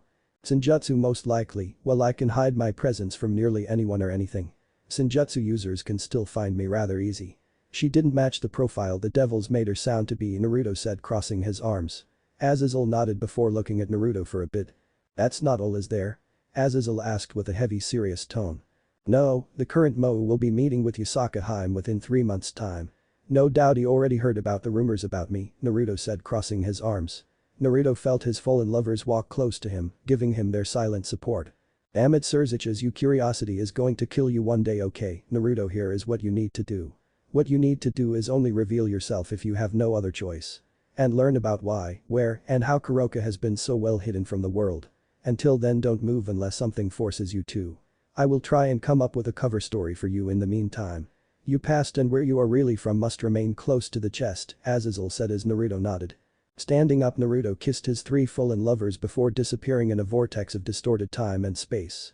The three fallen women sighed in disappointment as they had another assignment. "Come on girls, let go watch that perverted say hi to Rainer," grumbled as Kalawarner and Middle groaned. "I rather go at it like bunnies with Naruto Koi," the smaller fallen known as Middle said as Kalawarner nodded. "You and I both middled. But at least this is our last assignment for a while. We can use our days off to try and get Koi to impregnate us," Kalawarner said wishfully. "You're right, our goal is to bring Koi a family and make him forget about his world. He done so much for us," Rainer said, thinking back to when she and Naruto first met. It was a dark night and she was injured by some rogue devil that got loose. Naruto had came to save her and ended up spending a lot of time with her and healing her wounds she received. She later ended up falling for him when he did not once regret her presence or ignored her. She felt wanted and cared for by Naruto, and that is what started her falling in love with the hybrid seraph. Most of the women fallen like herself were not wanted and often saw as toys for beings outside their race. Naruto treated her and made her feel like a woman and not someone to be used at a whim. Middleton Kalawarner had their own reasons why they first was attracted to Naruto and very different reasons why they loved him. What those reasons were Rainer did not know honesty. As long she could be with Naruto, she was happy and content. Him having multiple wives didn't bother her at all in the slightest, in fact it was Rainer whom told Kalawarner and Middle to confess their feelings. Yes, they were happy and content someone cared for them so tenderly and deeply. "Hey, when should our wedding take place?" Kalawarner asked her harem sisters. "How about when Koi finally mates and impregnates that vixen Yasaka? I know they are taking their relationship rather slow," Rainer suggested. "Sounds like a plan," Middle said with a happy smile as she skipped to the door. Rainer and Kalawarner followed walking calmly. Naruto's guardian pieces plus special ability. King. Naruto Uzumaki. Rook. Reactive adaptation. Bishop. Affinity. Gold generals. Accelerated perception. Silver generals. Enhanced combat plus weapon proficiency. Knights. Weapons proficiency. Lances. Connor Huntsman, supernaturally dense tissue. Pawns. Regeneration healing factor. Naruto's stats. Name. Naruto Uzumaki Namikaze. Age. 20, looks 18. Race. Primordial Fallen Angel. Rank. Cadre, currently, Grandmaster Assassin, ex-Anbu Captain, ex-Anbu Commander, and Sage. Affiliation. Grigori and Kyoto Yakai. Idols. Executioner, Butcher of Humanity, Hidakiri Batmsai, Black Death, and Nidaim Rikidam Senin. Element releases. Wind, lightning, fire, water, earth, yin, yang, and yin-yang. Sub-elements. Wood, ice, swift, crystal, storm, dust, lava, magnet, shade, boil, steam, blaze, explosion, scorch and steel. Isolated elements. Gravity and void. Hekkei Genkai Kekkei Toda.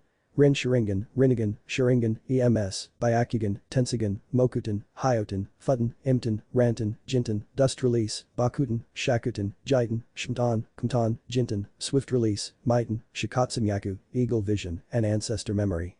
Unique powers abilities. Transcendent Physiology, Demi-Primordial Physiology, Fallen Angel Physiology, Omega Physiology, Divine Demonic Physiology, Transcendent Fallen Angel Physiology, Transcendent Angel Physiology, Transcendent Demon Physiology, Herbid Physiology, Absolute Condition, Absolute Adaptation, Absolute Athleticism, Absolute Attack, Absolute Charisma, Ultimate Fighter, Absolute Defense, Absolute Immortality, Absolute Immunity, Absolute Intelligence. Absolute invulnerability, flawless indestructibility, absolute leap, omniperception, meta-regeneration, omnisenses, absolute speed, absolute stamina, absolute strength, all physical mental enhancements on an absolute level, immutability, indomitable will, infinite life energy, self-sustenance, omnifarious, psionic manipulation, absolute force manipulation, apocalyptic force manipulation, apocalypse inducement, divine slayer, omni-slayer, primordial force manipulation. Omni-elemental manipulation, omni-energy manipulation, omnikinesis, psionic explosion, almighty ascension, ultipotence complete arsenal, chaotic form divine presence, creation, angel manipulation, fallen only, divinity, godly incarnation, primordial light manipulation, primordial darkness manipulation, flawless indestructibility, ultimate invincibility, omni-magic, ethereal manipulation, meta-magic, mythical plane lordship, omnicompetence, wing manifestation, chakra chains, empathy. Chakra regeneration, self-transcendence, absolute enhanced infinite supreme ultimate evolution, almighty ascension, and etk. Threat class. Avoid at all cost. Weapons. Raiju, Death's Phantom, Widow's Wire, Horizon, Flame Empress, Kubikrubmchm, Discord and Harmony, Hidden Blades, Robe Darts, Sage Bow, Hell's Light and Heaven's Darkness, Poison Venom, Bombs, varying types, and several weapons or items. Skills. Fuinjutsu, Senjutsu, Taijutsu, Kinjutsu, Ninjutsu, Jinjutsu, Bujutsu, Yukijutsu, Jinjutsu, Iram Ninjutsu, Blacksmith, Magic, Rune Magic, and Alchemy. Lovers Mates. Yusaka, Kuroka, Rainer, Kalwarner, and Middled. Yet to join. Venlana, Seraphol, Akeno, Riaz, Graphia, Office, Irina, Roswis, and Tiamat. Clan Family. Uzumaki Namikaze. Relationships. Yusaka, lover mate, Kuroka, lover mate, Rainer, lover, Kalwarner, lover, Middled, lover, Kanuo, daughter, Azazel, best friend mentor, Shamhazai, mentor friend, Barakiel, best friend mentor and Connor Huntsman, Lance friend student. Quotes. Heroes are made by the paths they chose, not the power they are given. The funny thing about power is that power is just power. Evil or good, it's up to the person of what it becomes. Power is not corrupted as humans say, nor is it evil. The only thing that makes power evil or bad are the fools and misguided soul using that power without the wisdom to handle it and the strength to carry the burden that comes with that power. Naruto. Often at times, we lie to ourselves to convince that we are doing the right thing. But sometimes what we may be doing is causing more harm than good.